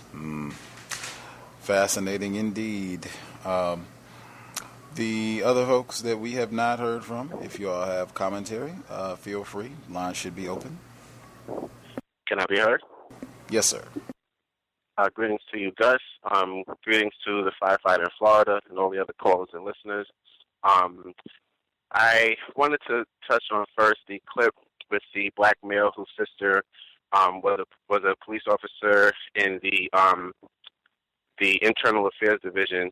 I thought it was great, black self-respect for her to actually help black people in their community avoid police terrorism by assisting while she was on duty. I thought that was really great.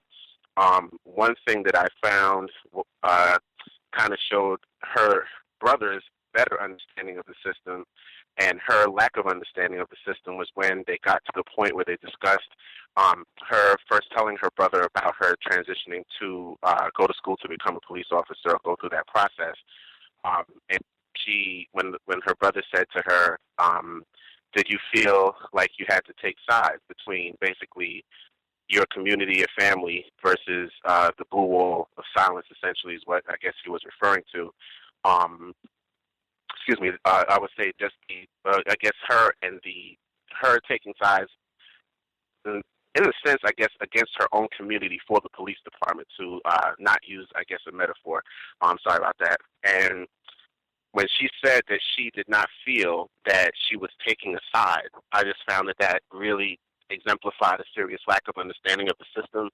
I've always said that I believe black children, no matter where they are, what school system they go to, if they're homeschooled, should always get a history lesson on the origin of the police department, and especially black people who are choosing to go into law enforcement. I think if you understand how that entire division of law enforcement was created for the direct subjugation and terrorism of black people and the protection of white life and white property, I think if they understand that, it might deter quite a few people from getting into that particular industry. Those that are more knowledgeable and sensible about understanding history and making conscious decisions based on that. Of course, there'll always be some black people who just, they want to go ahead with it, and that's fine. But I think that that's very important, because she might not have said that, or she might have said something different had she been educated in that sense. I found the Kendrick Johnson clip to be very upsetting, simply because the way the system works, like I think it was a female in the clip, they never can figure out what happened to black people, especially when it's an incident involving racism, white supremacy. But yet with white people, they'll take years and do all kinds of, investigations, even if they have to travel across the world. I remember when the white female Natalie Holloway disappeared in the Caribbean, it took a number of years for them to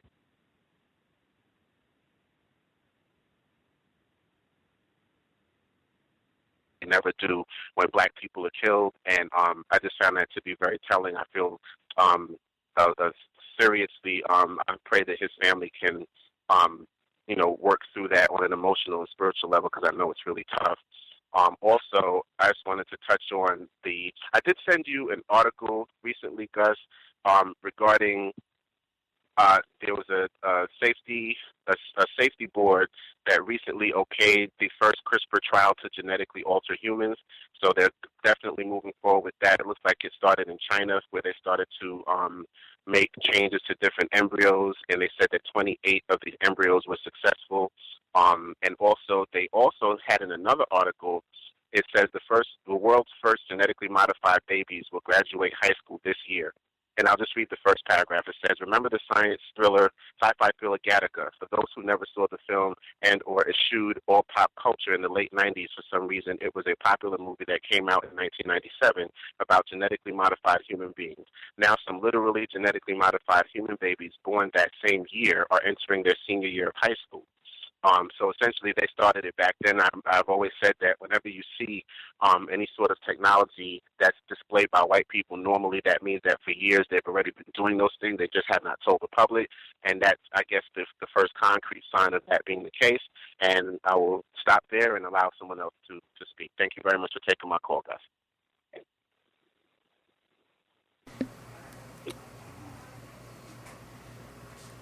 Yeah, I thought with that New York, the clip on the enforcement, the black female who joined the police department in New York, reminded me some of the conversations we've had about whether or not black people should become enforcement officials. And my suspicion was that I think there are probably more than a few black people who join police departments with that same mentality that I can do this and maybe try to help black people to some degree. And I also thought when her brother said he, got information that she intervened when some of his friends were, I guess, being harassed by other enforcement officials, and she was able to intervene. Like, hey, I know these individuals. They're not criminals. I can vouch for them. They're fine. Leave them alone. Like, oh man, I could totally see her facing some sort of retaliation from those other officers. I think that was Tupac Shakur in the audio clip who said he was told that the New York Police Department, this is the biggest gang in the state, which I would totally co-sign on. But yeah, I could see her facing some big time retaliation for acting like, who does this nigga think she is? Gonna come in here and stop us from going out and that's why we got this badge in the first place, to be able to go out and harass niggers. And you're gonna come in here and interrupt. We will get you, no problem about that. That was going through my mind, where I thought about that a lot when I heard that segment. Other folks who we have not heard from, if you have commentary, feel free. Good evening, everyone. It's Karma. Good evening, Gus. Good evening to all the other callers. Well, I happen to think that, if there are people in where you live in your neighborhood that, you were in kindergarten with and you went to camp with, and they want to be police officers in your neighborhood and they are non-white people, especially non-white black people, then I think that's a good thing. And, of course, if they try to do the correct thing, I can say for a fact those people have been retaliated against. Their budgets have been cut. They don't get all the goodies that the other police officers get, and they're mistreated. But then, you can get volunteers. You can get like 30. Actually, we got so many volunteer police officers that the white people say, oh, for the first time in a billion years, we're going to limit how many volunteers you can have. So we have a lot of volunteers. And that's a great thing. And not only that, we have people who say, well, we might as well run for sheriff, too, get everybody out. So I'm not against it right now. Like I said, I went to school with these people, and I feel pretty comfortable with them being enforcement officers in my community. They routinely say, well, we don't really arrest senior citizens, so we won't be doing that tonight. And we don't really, we like to protect young people even when they make mistakes, so we won't be doing that tonight either. So I have nothing but good to say for the police officers, the enforcement officials in my area. Next, as far as Mr. Gray is concerned, I remember Dr. Welsing saying that, someone who showed up for the first day of orientation in medical school could look at that video of Mr. Gray and know that he had a C-spine injury before they even put him in the vehicle. So Mr. Gray clearly had an injury before they put him in the vehicle. Dr. Welsing said it. Anyone who just showed up for orientation would know it. And the fact that they are saying that the police officers just wouldn't recognize such an injury is a complete bald-faced lie, because each and every one of them is trained as a first responder. They are trained in CPR. They are trained in basic rescue. They are trained in first aid. And they know exactly what a C-spine injury looks like, and they know how to protect against it. So that was a lie on that part. And besides, when you break someone's neck, it's kind of like when you break a chicken bone, you feel all the ligaments give. It is unmistakable. His murderer felt his neck snap, and anyone around him felt his neck snap when it happened. Next. Oh, that's all right. That would be too inflammatory. But, okay, that's it. Those are the only two I wanted to comment on. Thank you. My man Peter Liang, he did say that he got rather poor training with regards to CPR and the medical aspect of being an enforcement official. That was his excuse when he shot and killed a Kai girlie and did not give CPR or any medical attention after killing this unarmed black male. So they might have said the same thing too. We had, really shabby training, so we were not able to detect that Freddie Gray had any substantial injuries, life-threatening injuries.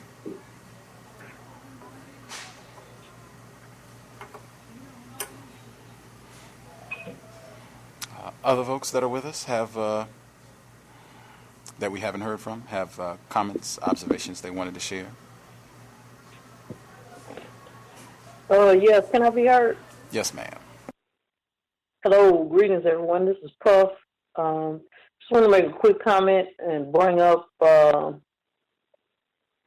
white pattern that I see, with the commentary that you just played earlier in the broadcast.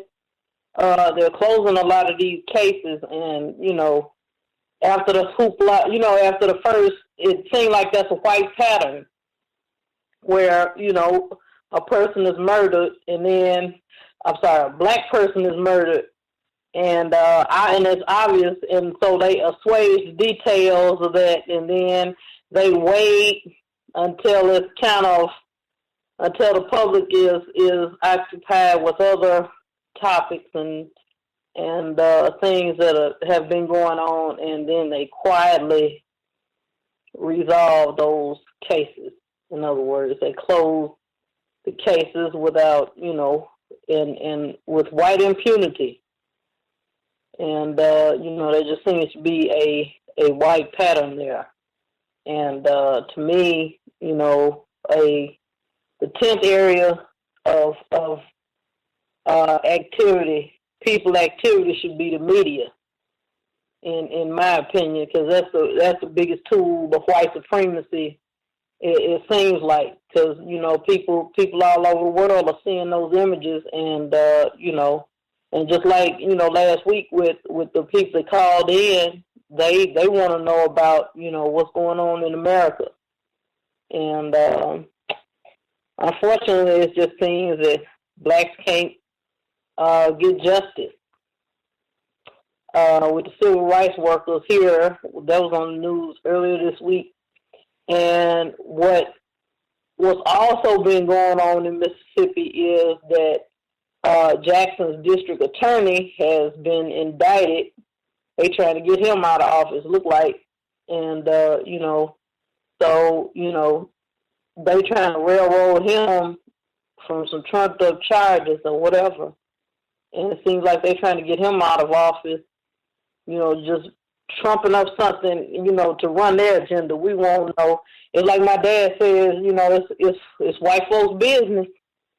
And, we won't ever know, the full, detail of what that is, but it's white folks' business. They running their agenda, and somehow their agenda is to get the district attorney that is here in Jackson. They trying to get him out of office and railroad him on some trumped up charges. Maybe they want to put another person in and stuff, because isn't it that I remember seeing something where, with the prison population, like, remember how Mr. Fuller says that, in those rural counties, in white areas, they build prisons, and that's a source of industry for those white towns, and everybody's begging for a prison. But those prisons got to be, I think it's 90% occupancy, and then if they don't arrest so many people, in other words, and have occupancy in those prisons, I think they build a city so much. I don't know how that system works either, but I remember seeing a report on that someone did, and I guess that's why maybe they trying to put more black people in prison. Maybe they fell down on their quote unquote quota, or I don't know. I don't know. Maybe he didn't have so many convictions. I don't know why they trying to do this. But again, like my dad says, it's white folks' business. We won't know the total agenda of white supremacy at all. We just They just do those things and, you know, do chess moves, and we don't really know where they're coming from, really, on what they're doing. And go ahead to the next person.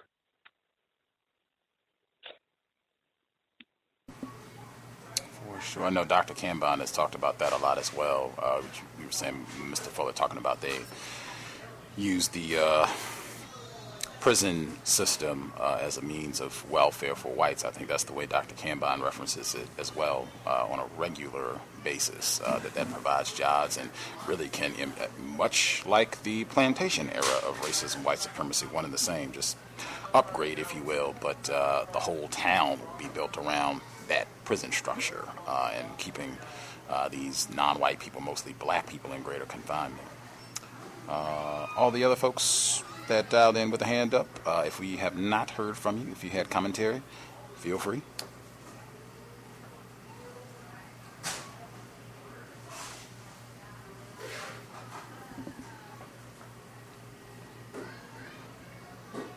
Can I be heard? Yes, sir. Yes. Hello, Mr. Gus, callers and listeners. I'm Douglas. I called in last week about the definition of white and the question of how we should use that term, or even whether we should use that term.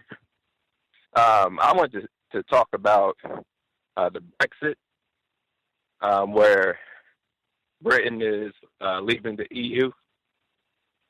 And I've been following this for some time. And the reason they're leaving the EU, at least from the different European speakers or people who are classified as white, the different speakers that I've listened to, the reason that they're leaving the EU is because of immigration that is not white, or non-white immigration into their area. They're afraid that they're not going to get to remain albino.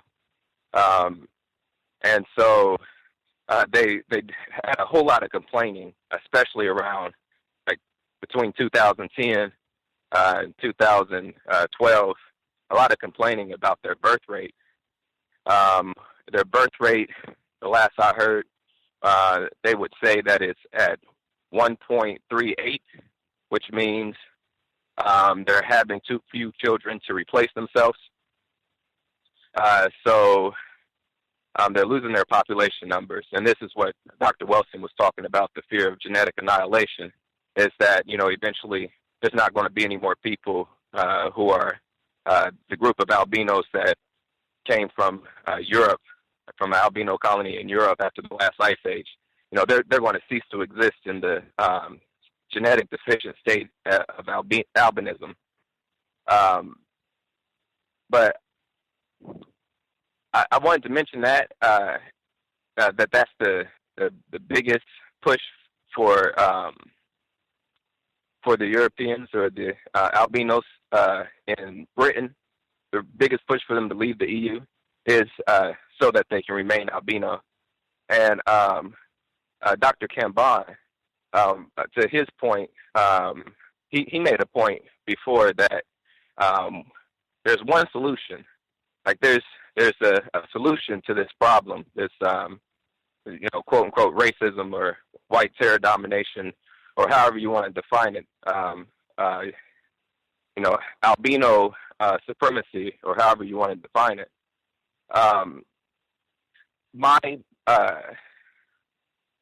I guess my contribution would be, I think that it may be that if we stop using the term white, or at least as we had discussed last week, if we examine the term white, change the definitions.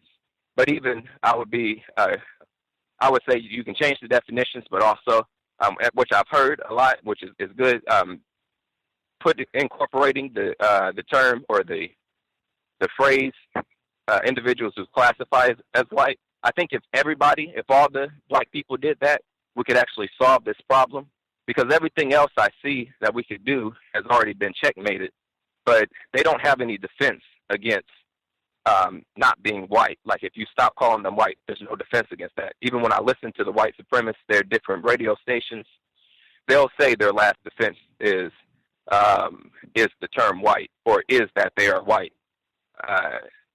So I just wanted to make that comment, and I also wanted to say that I think it's a really good job that the C.O.W.S radio does speaking about racism, because it's necessary. I don't know how else we'll defeat it if we don't talk about it.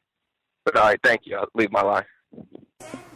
I just had two quick questions. One, are there individuals that are not white that are also classified as albino? And then the second question is, how would no longer classifying anybody as white or calling them white, how would that solve the problem of racism, white supremacy, if you had a sizable number of black people, or all of the individuals that are black doing that? Yes, sir. So, as you mentioned before, there are albinos or albinos who are not part of the albino colony that came out of Europe. However, what white people, that term is referring to very specifically the individuals, the individual albinos coming out of an albino colony out of Europe, out of the last ice age. That's a group. And then there's other albinos that, just in nature, life makes out albinism. So there's a difference. To answer your first question, there's a difference between, people just making albinos, and then there was an albino colony out of Europe. I was told that I think Britain, or I think it used to be called Albion, which means the land of the albinos. And even they have Albania. So the people who classify as white are, they understand that they're albinos. That's even, I did research over at a university where I studied albino mice, and we would take the organs out of the mice and do these tests, for diabetes and whatever else. But they understand that they're albino. They do tests on albino mice. That's their creatures. That's to answer the first question. The second question was, well, how is this actually going to solve anything? The race problem, especially. I would say a number of reasons. First, in order to have white supremacy, you have to have white people. There has to be white people, and it's not albino supremacy. That doesn't quite work in the minds of anybody. If we were successful of not calling, getting everybody to stop calling them white, and they say, okay, well, we're going to, just go as albino. Because I've actually tried this before, stop calling them white. And they'll say, oh, well, I'm European. And then, and then a couple sentences later, they'll say they're white.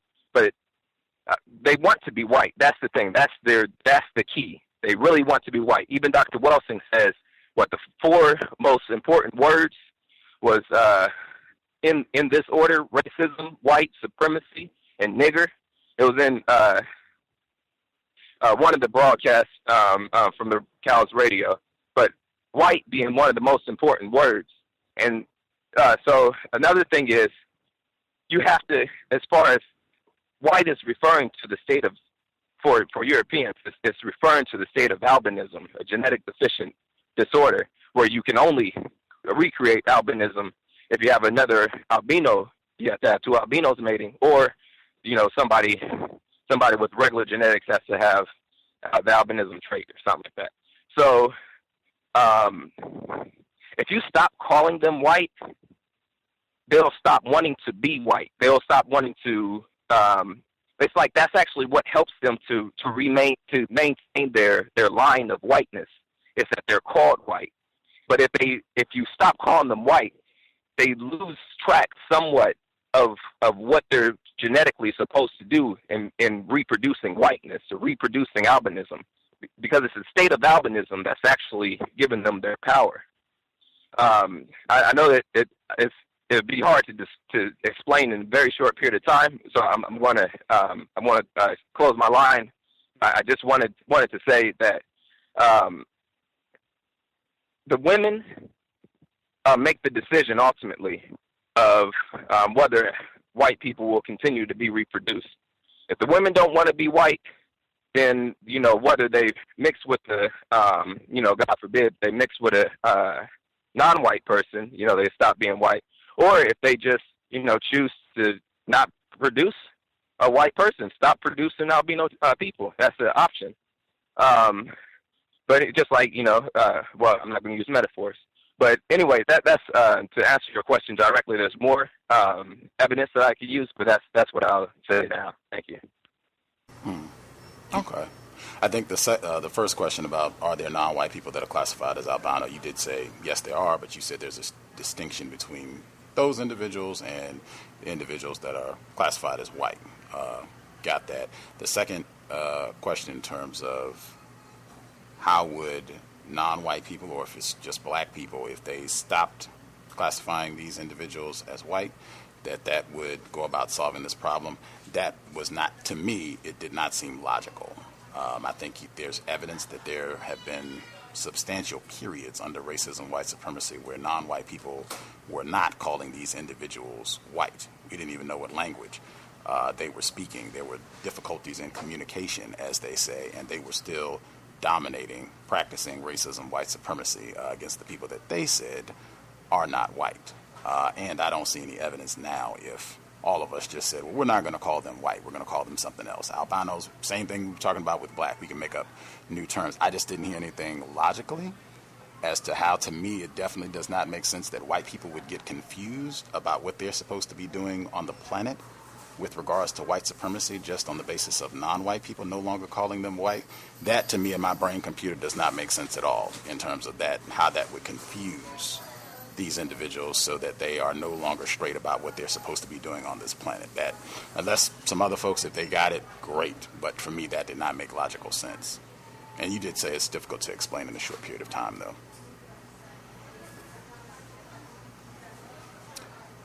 Other folks who had commentary, if you want to comment on what you heard from previous caller, who chimed in last week. I think he said his name was Doug. I might be in error. I thought he said Douglas. Other folks that we have not heard from, if we missed anybody, if you had commentary, feel free.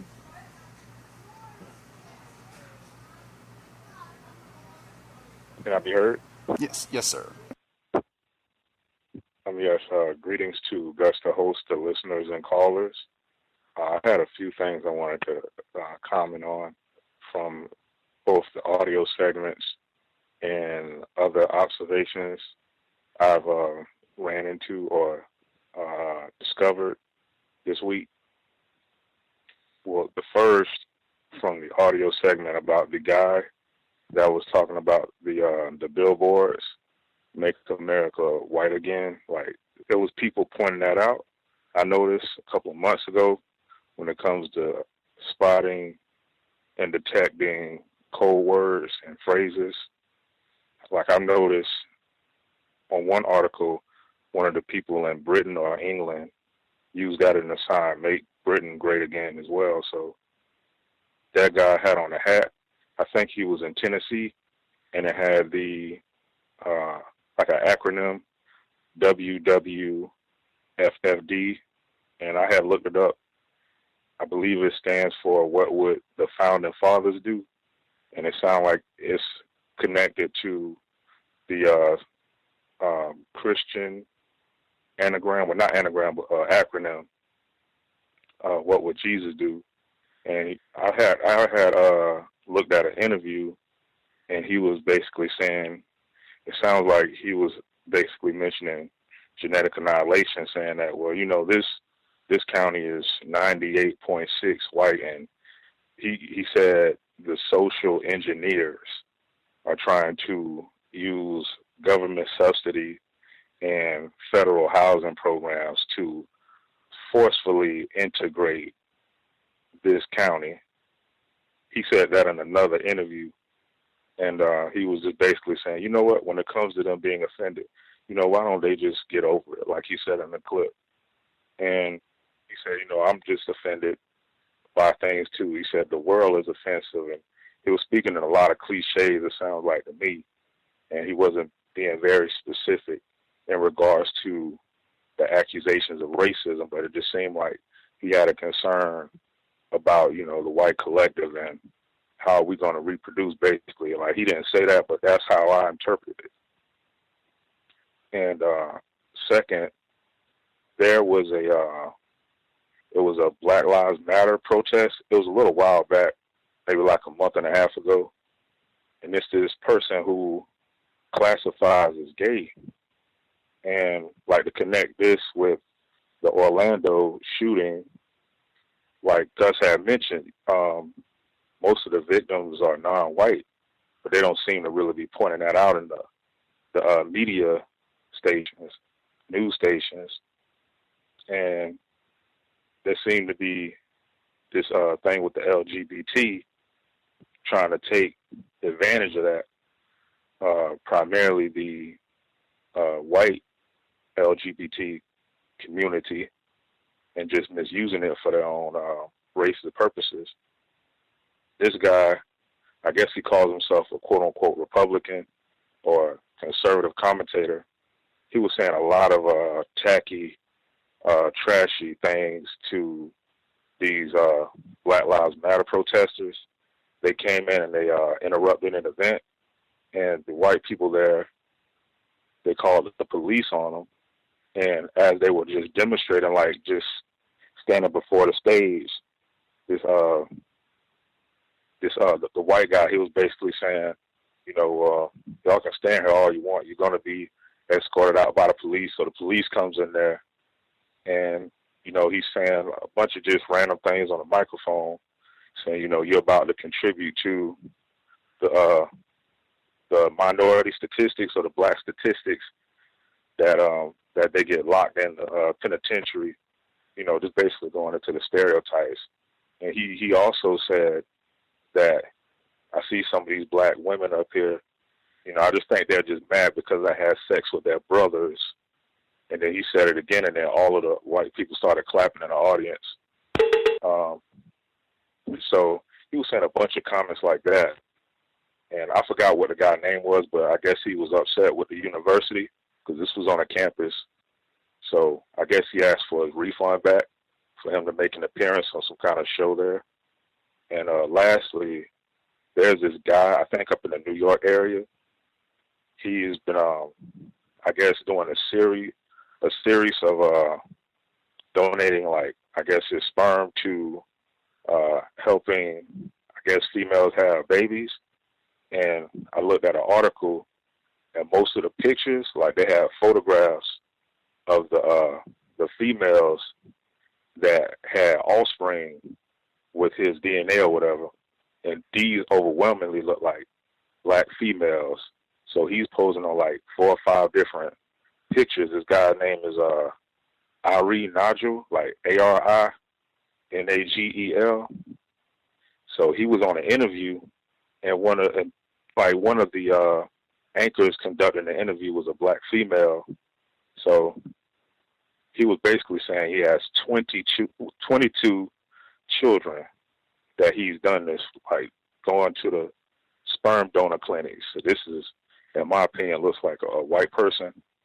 So as the interview ended, the black female, she asked him something. She says, when will be the next time you're going to donate more sperm? And then he asked her, he says, I don't know, are you ovulating? So, yeah, definitely Area 8. So, yeah, that's pretty much all I had.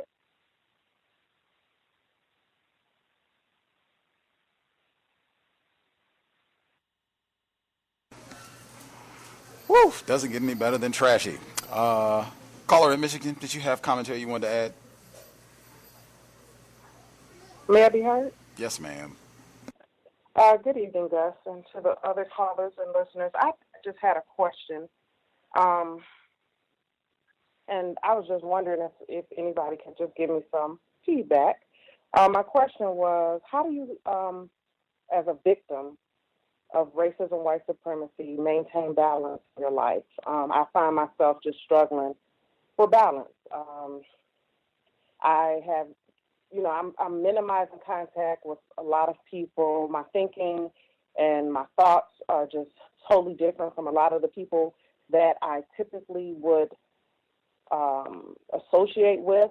And just things have, just the more and more I become codified, so to speak, my life has just changed tremendously. And I'm just wondering, how do you all maintain balance in your life where you're not getting depressed, where you're not just, it is a lonely walk, in my opinion.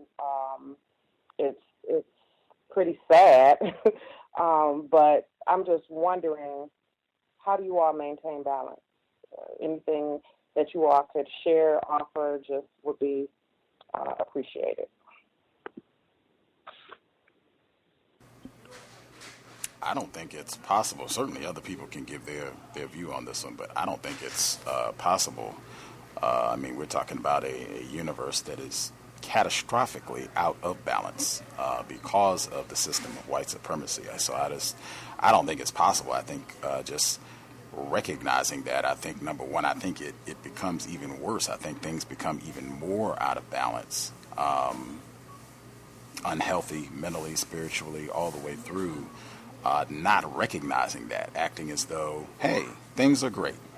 We have a system, they have a lot of different ways of articulating it. They'll say we're in a system of democracy, or we're in a system of justice, or, this is great, when that's not what it is at all. This is horrendous. Everything is just totally out of balance, in my opinion. So I think that's one, and I think once you acknowledge that that's what it is as a result of whites, then I think you just try to do the best that you can to compensate. I think that's why Mr. Fuller emphasizes that term so frequently, compensation. You compensate for things being out of balance. I recommend certainly recognizing when you're having a tough time of things, when you either are feeling depressed, when you're feeling irritated, when you're angry, a combination of all three. When you don't have as much patience as you normally would, recognizing that and trying to take time for yourself so that you can replenish, so that you can rejuvenate, if it means getting more rest, if it means taking some time away from people and just getting some time to yourself and you can care for self so that you can kind of be feeling a little bit better. But it is a horrendous situation all the way I think for everybody, particularly the individuals that are classified as black, regardless of, how many resources you might have. It looks like, this person has a great house and a great job and all that stuff. That's irrelevant in the system of white supremacy. Racists are doing a job on all of us, spiritually, emotionally, physically, mentally, our feelings, just everything. So I think just recognizing that and then just trying to do the best that you can to compensate, trying to make sure that you eat quality foods. I know Dr. Rasayan talked about that when he was on the program this week in terms of the things that we eat, the things that we put in our mouth, that can go a long way to try to help us compensate for things. But even that can be difficult because of racism, white supremacy. If you even have access to quality nutrition, if you have stores and what have you in your area, if you can afford the material, that sort of thing, they do a great job. And just the general contamination of the entire environment, the entire universe. So in my opinion, that is the battle. I don't think you can have complete balance until the system of white supremacy has been restored. I think that's a part of what Mr. Fuller calls justice, having balance between people, having balance just for yourself. I don't think that would be possible until the system has been eliminated and justice has been established. But you just try to do the best in a compensatory manner until then. Unless I could be in error in my assessment. Did other folks have thoughts, views on that?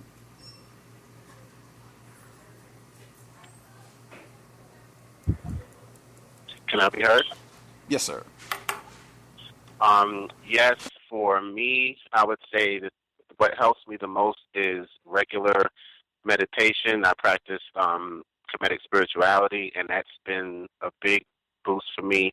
Also, I utilize other African traditional religions, namely the Yoruba tradition. I've visited with Babalaos and different priests and or priestesses if I needed further insight on certain issues, and that's helped me quite a bit. And to be honest, I think what helped me the most is just better understanding how the system works, because to me, not understanding the system is a handicap, a mental deficiency, and it breeds insanity in the sense that you're not really, like Dr. Wilson says sometimes, not really living in the real world and understanding how it functions. So I think that's helped me the most, is just understanding that I am at war, that white people are predators and I'm actually prey, So I kind of keep a constant mindset of that understanding at all times. And when I encounter white people, I treat them like the predators they are. I'm not scared of white people, never have been. I'm wary of them. And that just means a high distrust, and that's what I walk with. But as far as what's helped me to kind of alleviate the stress that comes with that is, I would say, definitely meditations help quite a bit. And African traditional spirituality has helped me immensely as far as sometimes navigating the system, because you can get insight as far as just understanding things that are to come or how to spiritually navigate some of those things, and then just the ability to alleviate stress. Meditation, especially comedic meditation, really has helped me to alleviate a lot of stress on an internal level. So for me personally, that's what I think has helped the most. And like I said, just being honest with myself about what I'm dealing with, and not being in a state of not fooling myself into thinking that I'm not in the situation that I'm in, or that black people are not in the situation that we're in. To me, that's a great survival mechanism, just because you're dealing with reality for what it is, and you make better decisions based on understanding the reality that you're dealing with.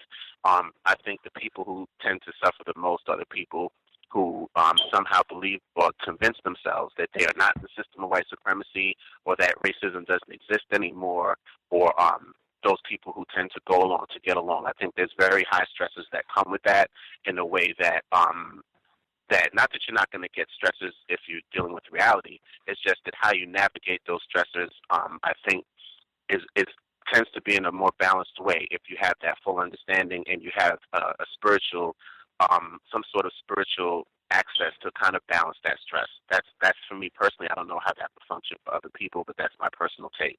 Thank you. Can I be heard? Yes, sir. With me, I have been in this atmosphere for 59 years, and I would say about 3/4 of those 59 years, I have generated, I guess, what would be considered an unusual amount of attention to the global system of racism and white supremacy. I said unusual, comparable to what I have experienced most non-white black people that I've been around have generated focus on. I have, focused a lot on the subject matter from as honest as I possibly could, in a way that honesty was that I make paramount, whether it's mistakes on my behalf or looking at the global system of racism and white supremacy in the most clarified way that I possibly can.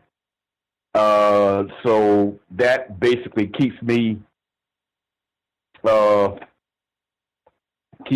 a state of mind of continuation.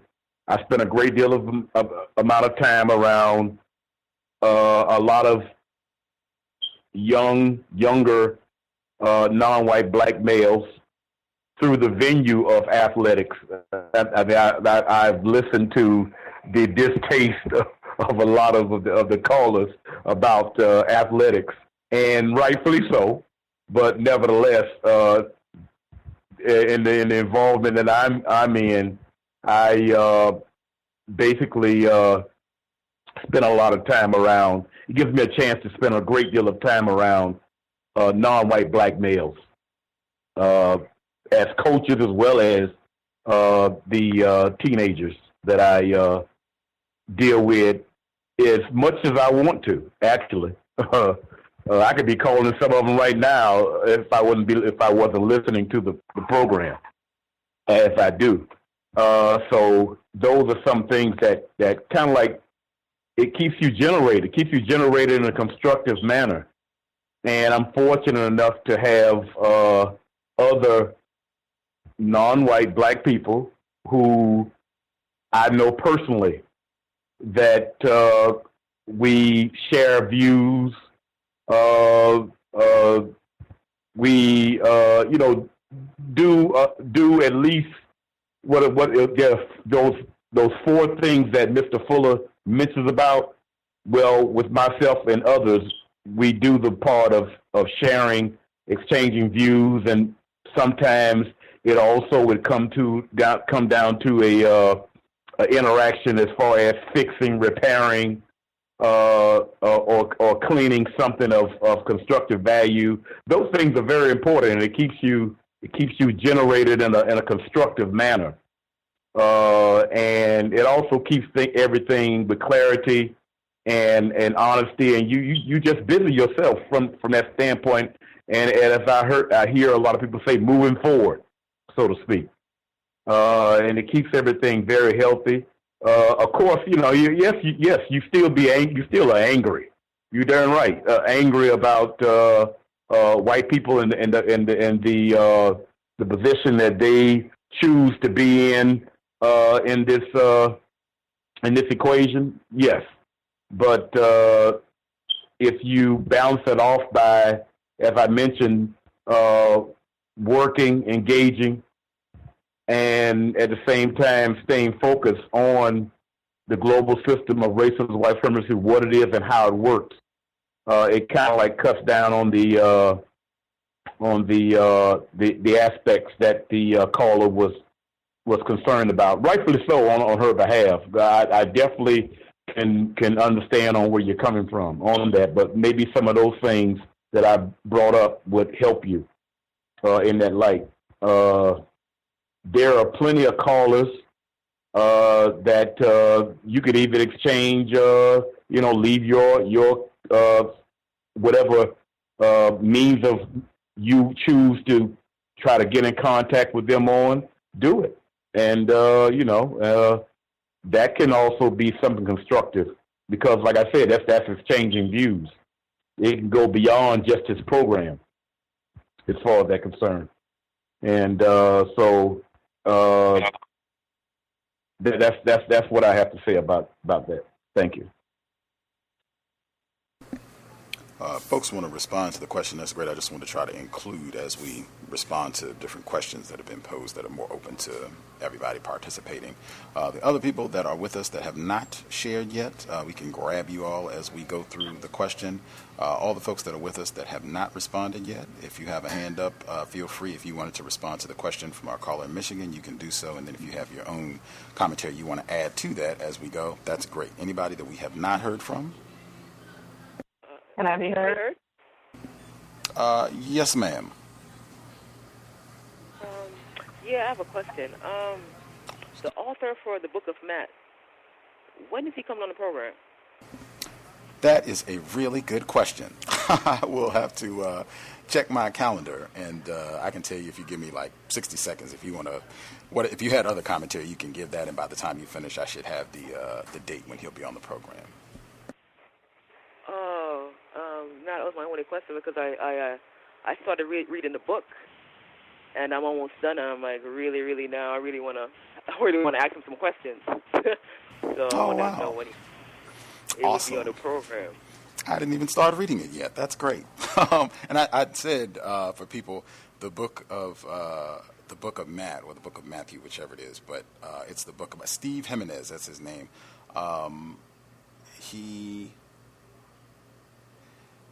The book is basically Matthew Shepard. He is the guy. Okay, so he'll be on the program next Sunday. So not tomorrow, but a week from tomorrow. Sunday, normal time, 8 p.m. Eastern, 5 p.m. Pacific.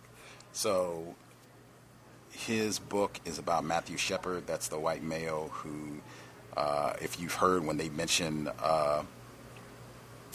Mr. Byrd, who was killed in Jasper, Texas, the white terrorists, they put a chain around him and drug him behind their truck and then dumped his body in a black cemetery. I think they urinated on his remains. James Byrd Jr., this was 1998, Jasper, Texas.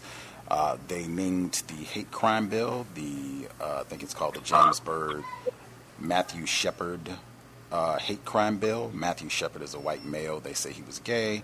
and that he died as a result of a hate crime, much like in Orlando. The author that's coming on next Sunday, July 3rd, Steve Jimenez, his book, basically the thesis, even though I'm saying I haven't read it, but our caller, she said she read it. I think she can check me if I'm talking crazy, if I'm lying to you. I think the premise of his book is that this was not a hate crime, that basically this was a drug deal gone bad, that we have been misinformed, thinking that he died because he was gay. Is that accurate to what you read? That sums it up. He was a meth dealer, the Matthew Shepard guy, and the guy that supposedly killed him, he was bisexual, and he was a partner of Matthew Shepard. So it was definitely not a hate crime because he was a homosexual. That's basically what the book is saying. And that the Matthew Shepard guy was basically wrapped up in, criminal activity, and that he was used as a poster boy for the gay movement. Mm-hmm. And what else? Yeah, in the book several times, they kept on referring to the Matthew Shepard guy as their Emmett Till. Wow. Yes. At one point, I think he had quoted Clinton as saying that he compared the killing of Matthew Shepard to a genocide. Wow. Yeah. So I have a lot of questions for this white, because I think it's a white male that wrote the book. Because his name is Jimenez, but ma'am. I think he's a white male. So yeah, I'm really psyched about having him on the program. So thank you for the information. Mm-hmm. July 3rd. I kind of slacked a little bit in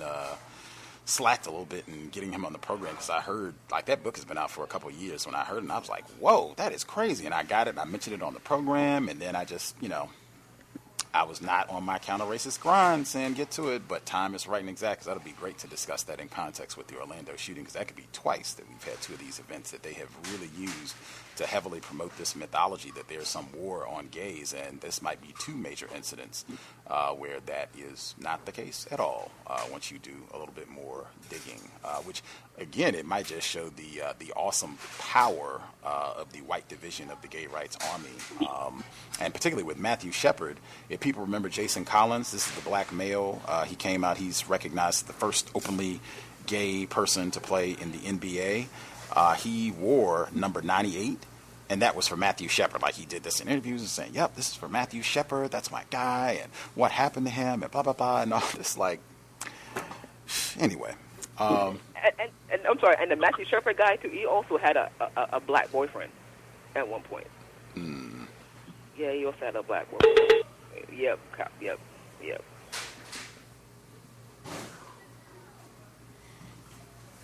Right on. If other folks want to read that in prep for July 3rd, that'll be grand. We can all read it together and prepare for the program. Was there another female caller that was going to comment? Yes, can I be heard? Yes, ma'am.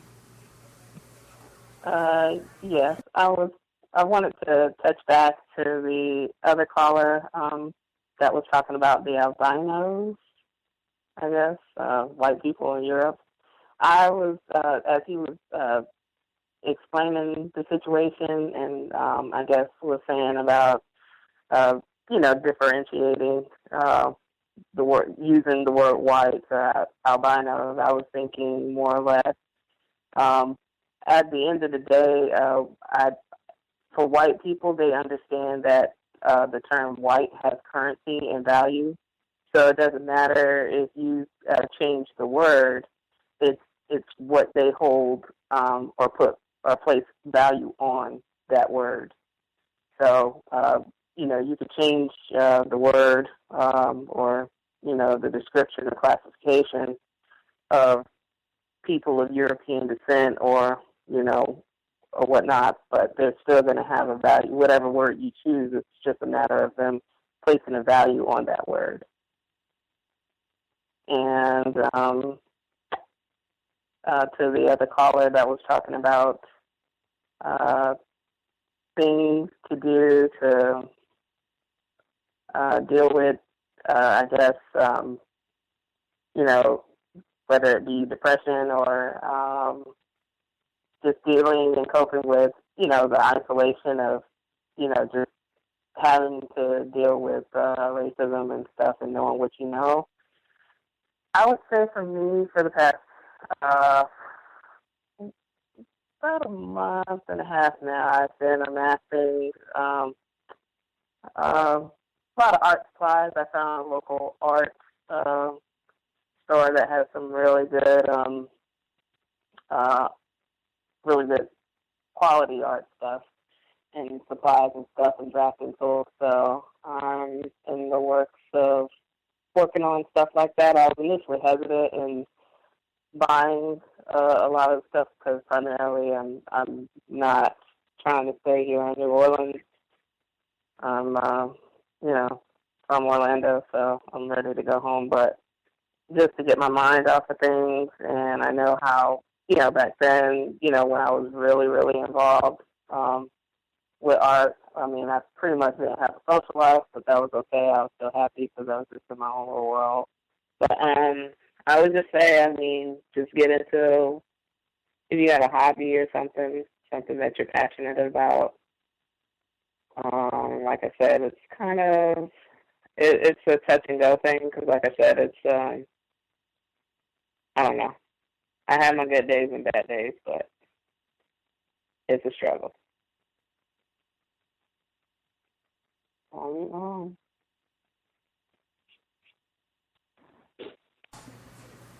For sure. All of it. I think I can definitely agree on that one as well. I think we all, under this system, have our good days and bad days. And racists, their success, we have many more bad days than good days. That is what this is all about, producing for non-white people, particularly black people. Anybody, all the other folks that we have not heard from, if you had a hand up, did you have commentary, if you wanted to respond to anything that you've heard thus far, questions that have been posed, suggestions, if you just had your own commentary you wanted to add, that is fine as well. Anyone we haven't heard from? Hey, sorry, go ahead. It's lady in New York. I actually had a comment. It was off topic, but I do agree with the previous caller when she was stating that she was getting involved in hobbies and getting things from art supply stores to help with stress. I've actually been working on that daily myself for about maybe 2 months, and it has definitely helped. So I just wanted to kind of discuss some current events that were on that, and one was very interesting. We had a gentleman by the name of Cordell Jackson, and he's in Henrietta, and he had a store, 2 gun stores, and he's a black gentleman, and so it's been all around over the news and in the newspaper, and how they have recently, how they closed this gun shop, and pretty much seems like they're kind of terrorizing the gentleman, and he's the first one in New York to get criminal charges brought against him as far as gun shop owners with violating the New York Safe Act. And I'm like, of course it would be the black gentleman to be the first one to get charged. And I was very surprised that when I first heard that a black man had 2 gun shops, I was like, I was in disbelief. I was like, that's got to be like, he's got to be a partner with somebody. It cannot. White people are not letting him have these commercials on TV and on the radio, and then he's showing his black face that he's this gun shop owner. And I just think they were very crafty, and they got him, and they took his business, and now he's facing some jail time. I mean, when they posted like 3 or 4 days, different stories that were so confusing about why they closed this gentleman's 2 gun stores. The numbers of guns that supposedly were unaccounted for, and things that he did wrong changed every day. To where his lawyer stated that because of how complex the paperwork is that no gun owner doesn't have a mistake somewhere, and that is understand why his client's being charged. It even went into that law enforcement were going to his customers' homes and inspecting, quote unquote, the guns that they had purchased from Cordell Jackson. And again, the attorney states, now he's in jeopardy of jail time, but we've actually resolved most of these issues. So why is he going to court or facing criminal charges for most of these issues? And that the way that the new law has been written, it kind of makes it pretty difficult for him to stay in business. So I just immediately thought, wow, they have finally did it. When I first saw him at his commercials, that it was actually a black man who owned these two gun shops, I said, well, when are they going to do it? And they have finally found a way to get him, his employees, and some of his customers with criminal charges because, black people cannot own gun shops and have access to that amount of weapons. So that was just something that I thought was interesting to see how, the racist white supremacists are at work here in New York. And so I will mute my line.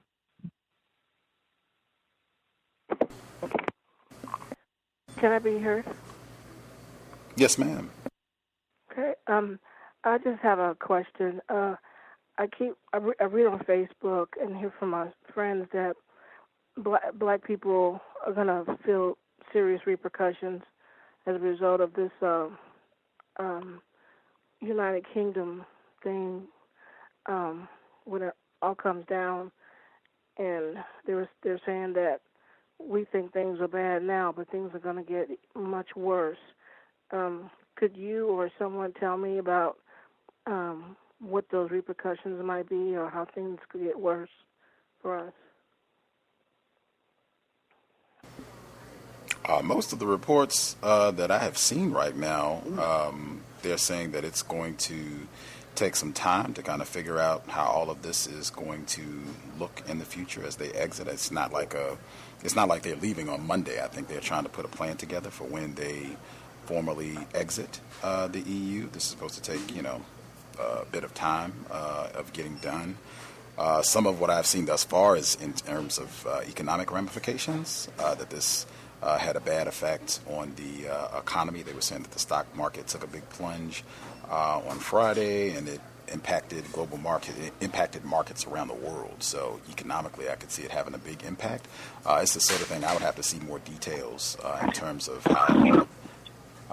Folks, again, if you could use your mute button, if you know you are in a loud environment or what have you, if you're not talking, that would be great. But yeah, I would have to see more in terms of how all of this is going to unfold over the course of the end of the year and then on into next year and what have you. David Cameron, the Prime Minister in Britain, is supposed to be stepping down, so that means they're going to have someone else taking that spot. That's going to be huge, and the election here, it's kind of a lot. It's uncertain right now, so I would need more information to kind of see how this is all going to evolve in terms of the ramifications that it'll have on black people here in the States. Did they give any detail when they gave this forecast that things were going to be getting worse? No, they didn't give any details. But I assume it's economic driven. You're very smart, and I figure you might, since you keep up with a lot of the stuff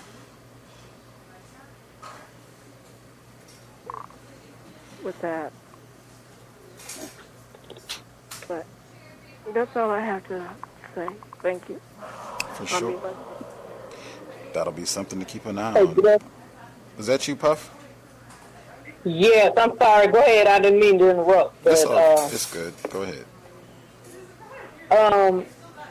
I had a, you know how you say you have a Wellsing moment? Well, I had a Fuller moment this week. I don't have Facebook, but like they said that, like I heard somewhere on YouTube or something, somebody said they have 22 genders to choose from on Facebook. Is that true? I know it was being reported. I do have Facebook. I haven't checked, but I know within the last years they've been making the LGBT gay rights movement, as they have continued to get more victories, quote unquote, and be more successful. I have seen that reported, that I think Facebook and some of the other more popular social media outlets, that they were having, lots and lots of gender settings, that some of them even had more than that. I think it was one where they had 50 different options for gender, and this was something to be a milestone to be celebrated. So I would not doubt it, even though I haven't checked it to make sure. Wow. And, speaking of LGBT situation, I know you have the bell for interracial. When interracial is being discussed, I was wondering if you could formulate a sound effect for the LGBT when they try to sneak that in under the radar, or one of your guests or something. Maybe you could have a sound effect for that. Maybe.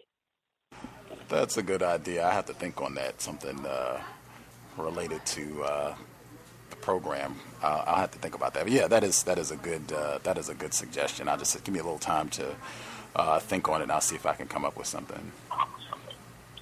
Lucky charm. Other folks that we had not heard from, we certainly had questions on the table. If people have thoughts, I'm trying to make sure I get all the people that we have not heard from. Anybody, if we have not heard from you at all, you should speak now, and then we can get anybody else if you want to respond to any of the questions that have been put forward. Can I be heard? Yes, ma'am. Oh, okay. It's me again. No, I also hang on a second. Hang on. I'm just trying to make sure I didn't miss anybody, and then we'll be sure to get you in, Princess. I'm just trying to make sure I didn't miss anybody, so I don't get fussed at.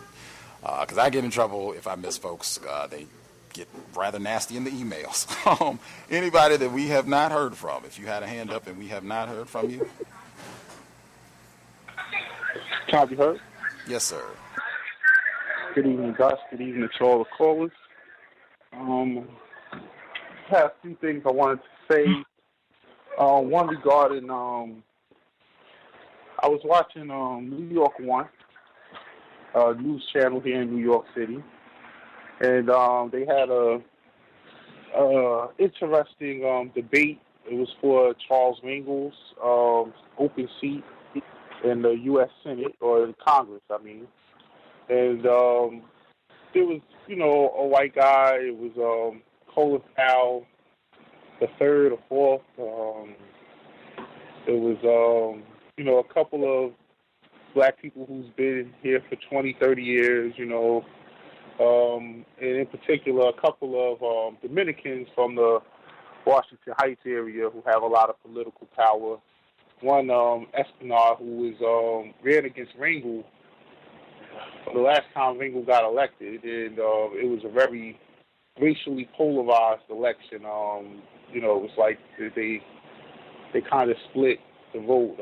Rangel got the black, Espinard got the Dominican, and the Puerto Ricans were the deciding. And being that the Puerto Ricans and Dominicans don't get along, they went with Rangel, and Rangel won. But it was just a lot of the talking points during this debate I thought were very interesting, as far as they all were in agreement. They want to shut down Rikers Island and do away with a lot of the drug charges, a lot of indications of the Rockefeller drug laws and things. So it was just a very interesting debate. Also, unfortunately, I got a chance to watch something else. I was talking to my wife Monday, and she was watching TV, and it was a scene that came on, Love and Hip Hop, and a gentleman was caught with 10 pounds of marijuana, and he faced the judge, And the charge carried the time of 5 years to 30 years. And, he gave his little speech saying, he apologizes for the crime and, willing to pay the restitution, and he's a good father and a part of his kid's life. He wanted the judge to be lenient, so the white judge says, I'll be lenient. He turned around and gave him 20 years. Just thought about, man, the power of these people, man. They have so much power. As for the question, I would say to the question about you're a black person and you become more aware, and it's difficult to be in the same social settings with people who you've always been in social settings with because they're not seeing the problem. I would say that you will have to either eliminate those people as your friends or, socialize with them in a way that is not, being a counter-racist, because they're not going to get it. And being that it's you giving it to them, they're definitely not going to get it. Unfortunately, we don't have a lot of white people that's going to tell them what to say, that's going to say what we're saying, and they're going to just automatically take that as the almighty, word. It's coming from another victim like them. So, of course, you don't know what he's talking about. What I found is over the years, I've lost a lot of people that I was friends with, and they didn't get it, and it was very difficult to be aware and dealing with people who weren't in certain social settings. So I wouldn't hang out with those people. And I would say mostly all of those people have come back to me over the years when something happened. You said, yeah. Mm-hmm. So those people will come back eventually and say that, I what I try to do to my friends and things is, hey, they're my friends, I love them, but I still gonna talk the way I talk. If they're gonna say I'm crazy or whatever, y'all can say what y'all want to say. I know I'm right. You can't tell me I'm not right. And without a doubt, every one of them is come back. I get a call, 2 in the morning. Hey man, that guy I worked with, the white guy. Yeah, mm-hmm. Yeah. I mean, it never fails. So just know that you're doing the right thing. You're on the right path. What I find very comforting is the ability, how initially, I was listening to the cows and I started emailing Gus, and just sometimes, seeing things and able to send that email to Gus, and also I email Vaz a lot, and, we correspond, and that kind of lets me know there's other people out there who see it, and I know that I'm right, and the people who are around me, who I love, I know that they're wrong, but, it's just going to take time for them to see it, but without a doubt, I guarantee they will, and, that's all I can say.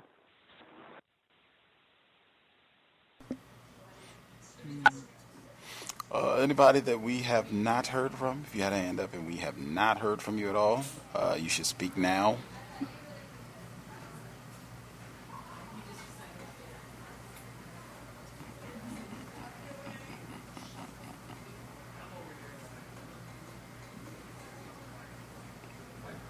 Anybody that had a hand up that we missed, hadn't been able to speak at all?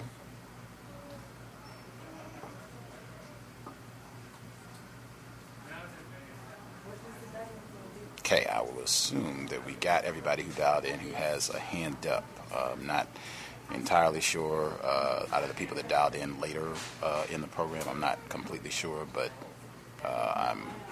if I did not get you, you should just go ahead and speak up. But I think everybody, if you dialed in and you have a hand up, your line should be open.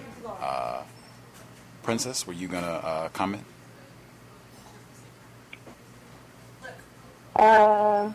Yeah, I was going to say that, probably been about a week now since my Facebook page was attacked. And then when I tried to do another page, of course, they took that down too. So I've just concluded, I had heard the program from last Sunday that, this whole gay rights thing is just gonna, they're pretty much just trying to keep gay and black together, gay and black, black and gay together, at all times. Because now it's just, I had a few individuals, one of which was a black male who happened to be gay, and then another one was a non-white, non-black, who I pretty much would say identified as white, though, gay male back home in Florida.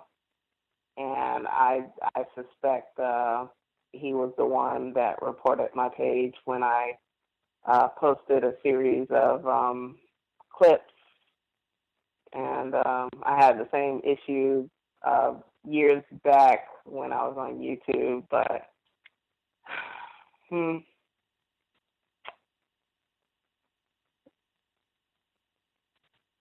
I don't know.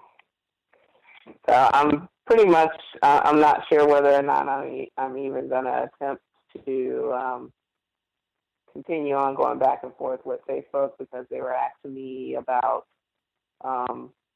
giving them my ID and stuff, and at the same time, I didn't know that my this all happened while my sister had a layover in Turkey, and I didn't find out until later on. So my dad was calling because she was just coming from her trip from Ghana, because she attended her best friend's wedding over there.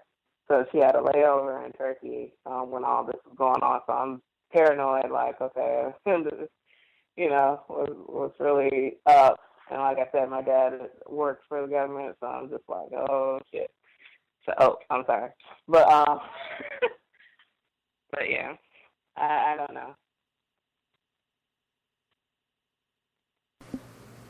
I'm not surprised, and I had said that at some point in the last week or two since the shooting in Orlando, that is my perception, because that's what it's been for a while now. But if you are a black person and you are talking in any way as though you are not, 1,000% in support of LGBT rights, gay rights, all of that, if you even remotely sound as though you have some questions about that or not into all of that, oh man, you will be under attack.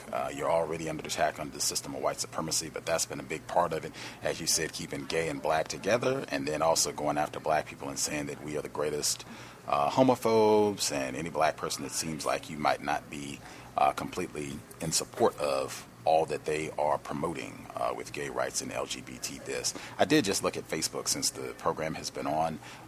You can change your gender on Facebook, but they have male, female, and then custom. So if you do not want to select male or female, then you can write whatever you want for your own gender identity. They don't have like 50 different terms or anything, labels under the gender option, but you can change it to whatever you want specifically. You can just write it in the box. So I guess that's, open-ended.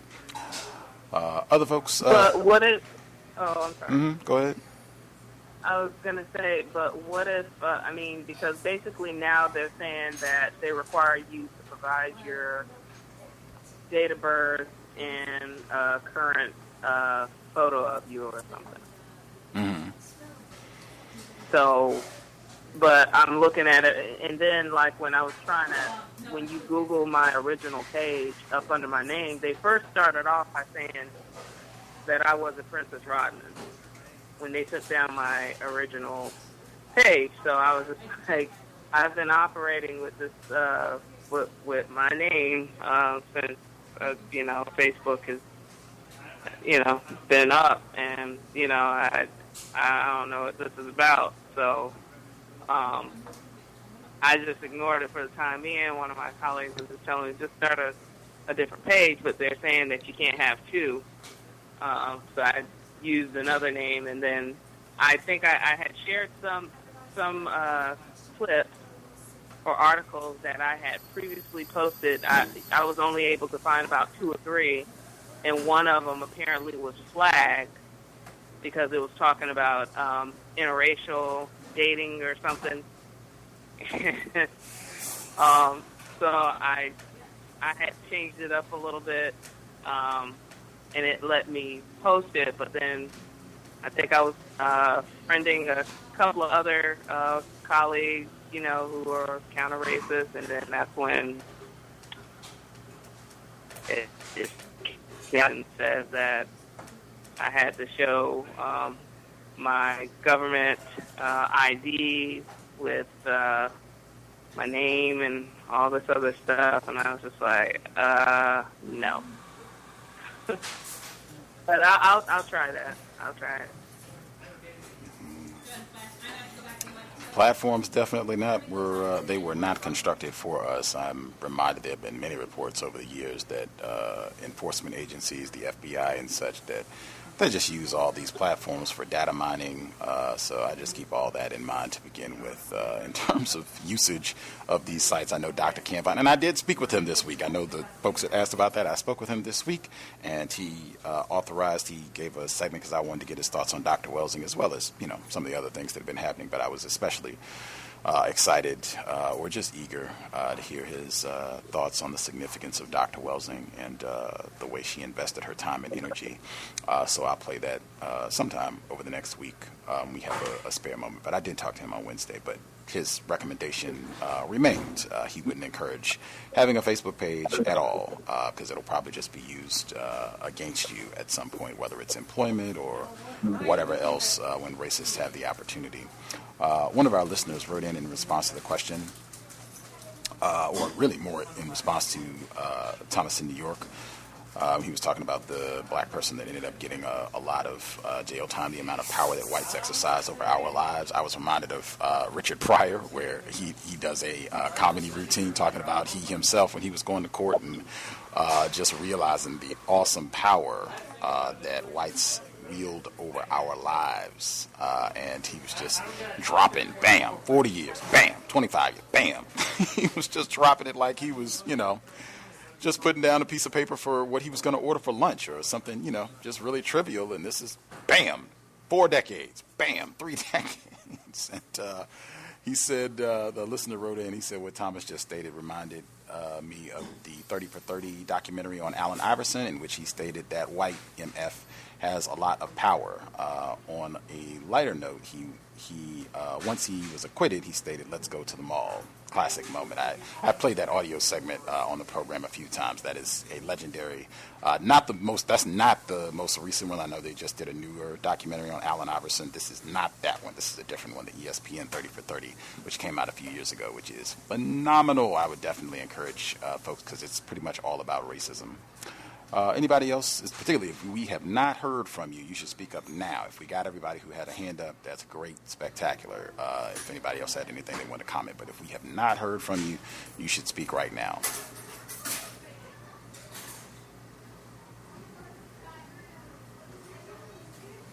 Hey, Gus? Yes, sir. Excuse me, Gus? Yes, sir. In reference to what Puff brought up about Facebook and their 50 gender classifications, I was listening to Dark Matter Radio on Black Talk, hosted by Ronnie McLean, and he talked about New York State itself having 46 different gender classifications. I don't know where all this stuff is coming from, but I mean, I don't know if, because I've since I was a young child, I've always loved wildlife documentaries, and I've studied animals and all kinds of stuff my whole life. And I just find it so interesting that humans are the only living animal on this planet that has or is perpetuating a non-productive cycle of so-called sexuality as a viable sexual orientation. And there's no other living thing on the planet that does that. It's either you're one gender or another, or if you're asexual, or whatever the case may be as far as just wildlife itself. But human beings are the only living creature that are going through this extremely widespread concept of self-destructive sexual activity as a normalized functional behavior. And to me, that in and of itself just speaks volumes to the fact that, and in my opinion, I go along with Dr. Umar, it is a mental illness. You cannot be engaged in something that does not perpetuate the cycle of life that is unnatural and try to make that natural, because that's just not how nature functions. And white people, I think, have done the most incredible job at completely altering the psychosexual understanding of all other human beings. And they have finally gotten enough a critical mass to go along with this. And again, it has nothing to do with people who are, LGBTQ, DGQ. You do whatever you feel is necessary. If that's what you're into, that's fine. But to try and perpetuate it as a natural form and functional behavior when it actually is an illness, there's nothing natural about it. Just to me, it just speaks volumes to the great job that white people have done, and I think it's going to get a lot worse in the years to come. Thank you. Absolutely. Contempt for gender, as Mr. Fuller calls it. Contempt for gender. Yes, ma'am. I just wanted to make a comment to what the last caller said. I think that with whatever this agenda is, there will be documentaries saying the exact opposite, that animals in the wild engage in this behavior all the time, and it's very productive for them to do such. And if they're, animals that are kind of like in some type of herd or not lonely animals, that it's good for them and their fellow animals are fellow. I don't know what lions have pride. It's good for the whole pride. Because I saw a couple times on YouTube where there were clips saying, that this animal is engaging in same-sex activities, and this is how they get to know each other. And then you'll find on YouTube someone who actually, that's their field of study, that's their specialty, who says, no, that's a sign of aggression, and it's not a good thing. But give it some time, and it'll you'll have these documentaries saying, yeah, this is good for the animals, great for their life cycle, and all animals do this on a regular basis. So that was just the comment that I wanted to make on that.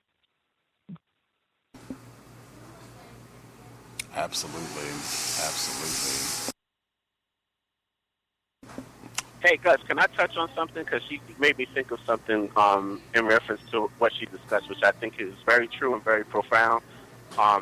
I was thinking, because one thing I think when they do start to come up with those things, because they've been saying this for a little while now, I believe it was Tim Don't Drink the Kool-Aid Wise, who's also made references to the same thing. And what they'll never talk about is the origin of that, because none of these discussions about so-called homosexual animals ever came to fruition until this big push for homosexuality to be normalized. And I remember I saw a documentary a few years back on silverback gorillas in the Congo, and the fact that homosexual activity took place in the Congo amongst silverback gorillas and was first documented after the Civil War in the Congo, in which so many of them were killed, and specifically the females were killed off in such drastic numbers that the males, some of them, started to take on a homosexual behavior towards the younger males because there were no females for them to mate with, which is akin to when black males and other non-white males are placed in prison in situations where they have no access to females, that they also will start to partake of this sort of behavior. So what white people will never speak about is the psychocultural conditioning that they've put out there, also the chemicals they put in the food and in the water and in all other things to create this sort of situation, not just with wildlife, but with people. Just with children who take certain drugs, and they contract something called gynecomastia, in which males will grow breasts and hips and have fatty buttocks and things of that nature. These are all things that they will not discuss, and it reminds me of an old episode of The Cows. I believe it was 909 had talked about something called a book called The Quarrel, and it was about the philosophy of poetry and I forget the full title. I would hope he was listening. But that book really, he discussed it on the show many years ago about how it speaks about white people. He talked about the Romans and other groups that when they took over other nations, one of the first things they would do is instate homosexuality as acts of terror. They would just wholesale rape the males in the society and things of that nature to basically psychosocially condition entire societies to accept homosexuality as a natural form of behavior, and they also used it as a means of brutalizing psychologically and terrorizing the males to, again, give them the understanding that they had no control over their own bodies. So this is the type of information that I think will be hidden as we move forward and they get more sophisticated in their refinement of racism, white supremacy in the form of perpetuating homosexual behavior. Thank you.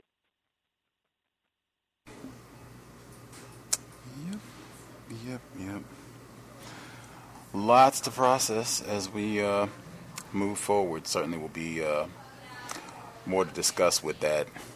All of the gender confusion, sexual confusion, more to discuss on that. As we move forward, we pretty much did hour 3. We should be back tomorrow, as I said, 3 p.m. Eastern, 12 noon Pacific. We'll have our guest joining us live from South Africa to talk about some of the issues.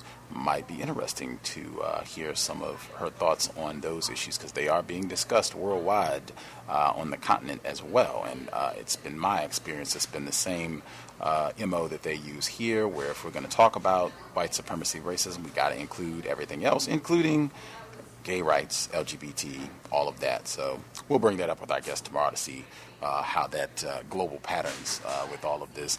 If you have questions, if you can't find something in the archives, if you have a guest suggestion, complaints, gripes, you feel free to drop an email untiljustice@gmail.com.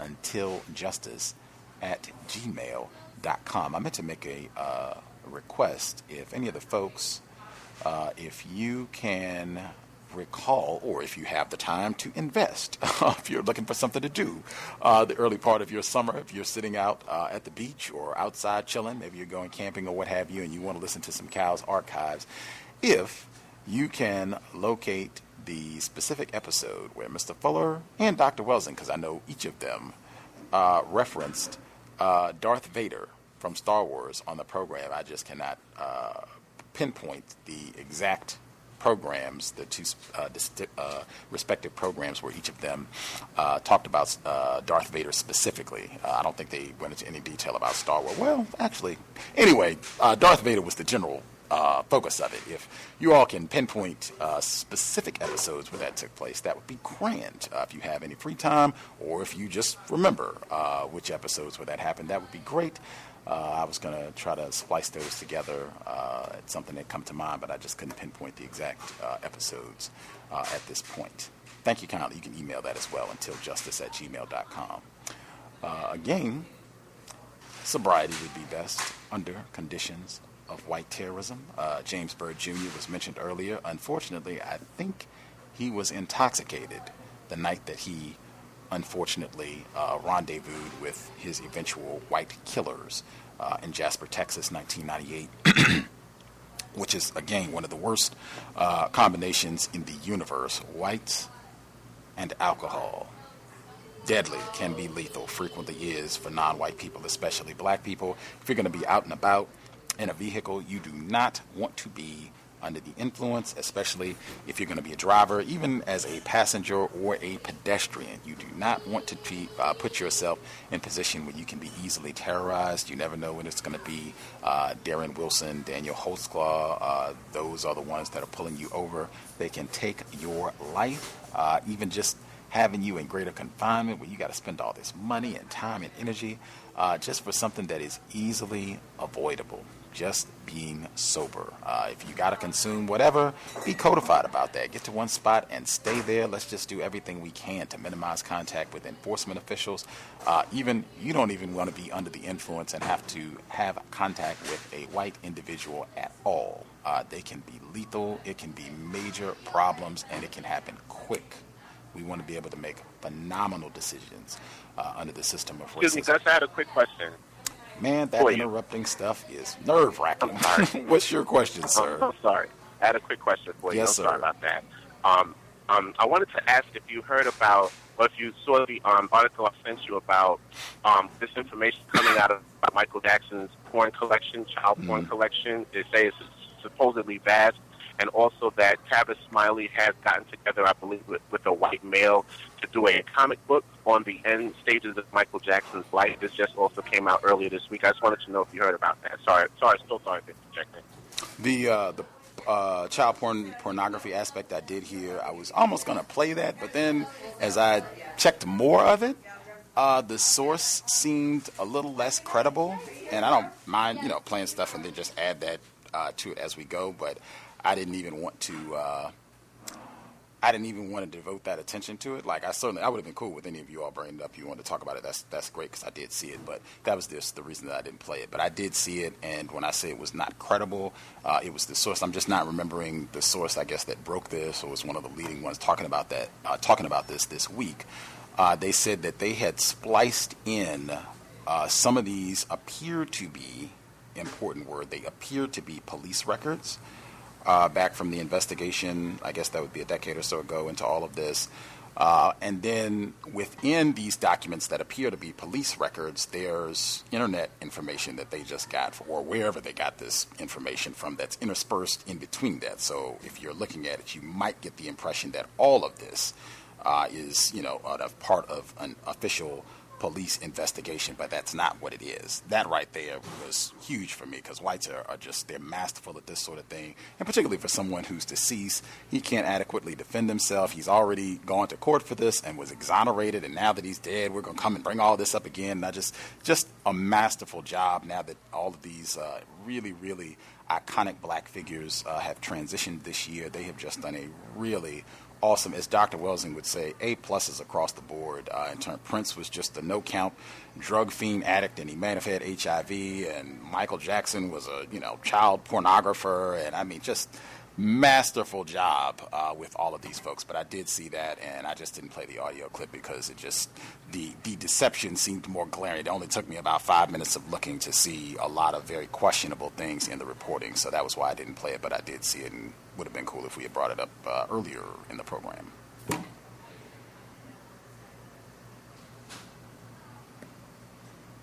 was going to say thanks for answering. And did you hear about Tavis Smiley at all, or no? And what he was doing, I saw that on the news as well. The Tavis Smiley comic book aspect, that I did not see.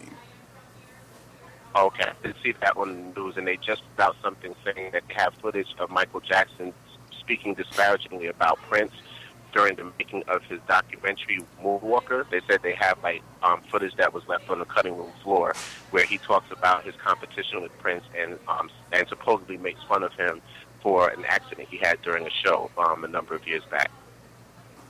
Standard operating procedure. Wait until both of them are dead, and now we can get a spat between two black people that are now deceased. That sounds pretty standard and tacky. And I'm not attributing that to Tavis Smiley. That sounds like exactly what I would expect from racist man, racist woman, racist child. Exact sort of thing to do, gotta have black people bickering, squabbling with one another, even if we can get dead black people bickering and squabbling.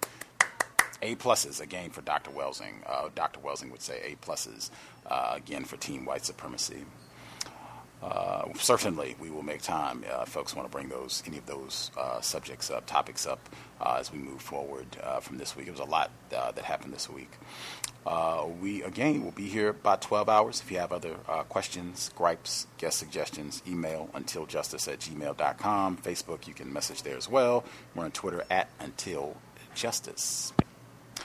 With that, Creator, we ask that you help us remain patient with other black people, victims of white supremacy. We ask that you help us remain patient with ourselves. Remind us to demonstrate the highest levels of black self-respect at all times, in all places, each and every time we are in contact with another black person. It has been time. Replace white supremacy with justice immediately. Cal signing out. Thanks all for tuning in. Nigga, you so brainwashed. I'm a victim, brother. Problem. You're a victim. Man, I'm a victim of 400 years of conditioning. Shut up. The man has programmed my conditioning. Mm-hmm. Even my conditioning has been conditioned.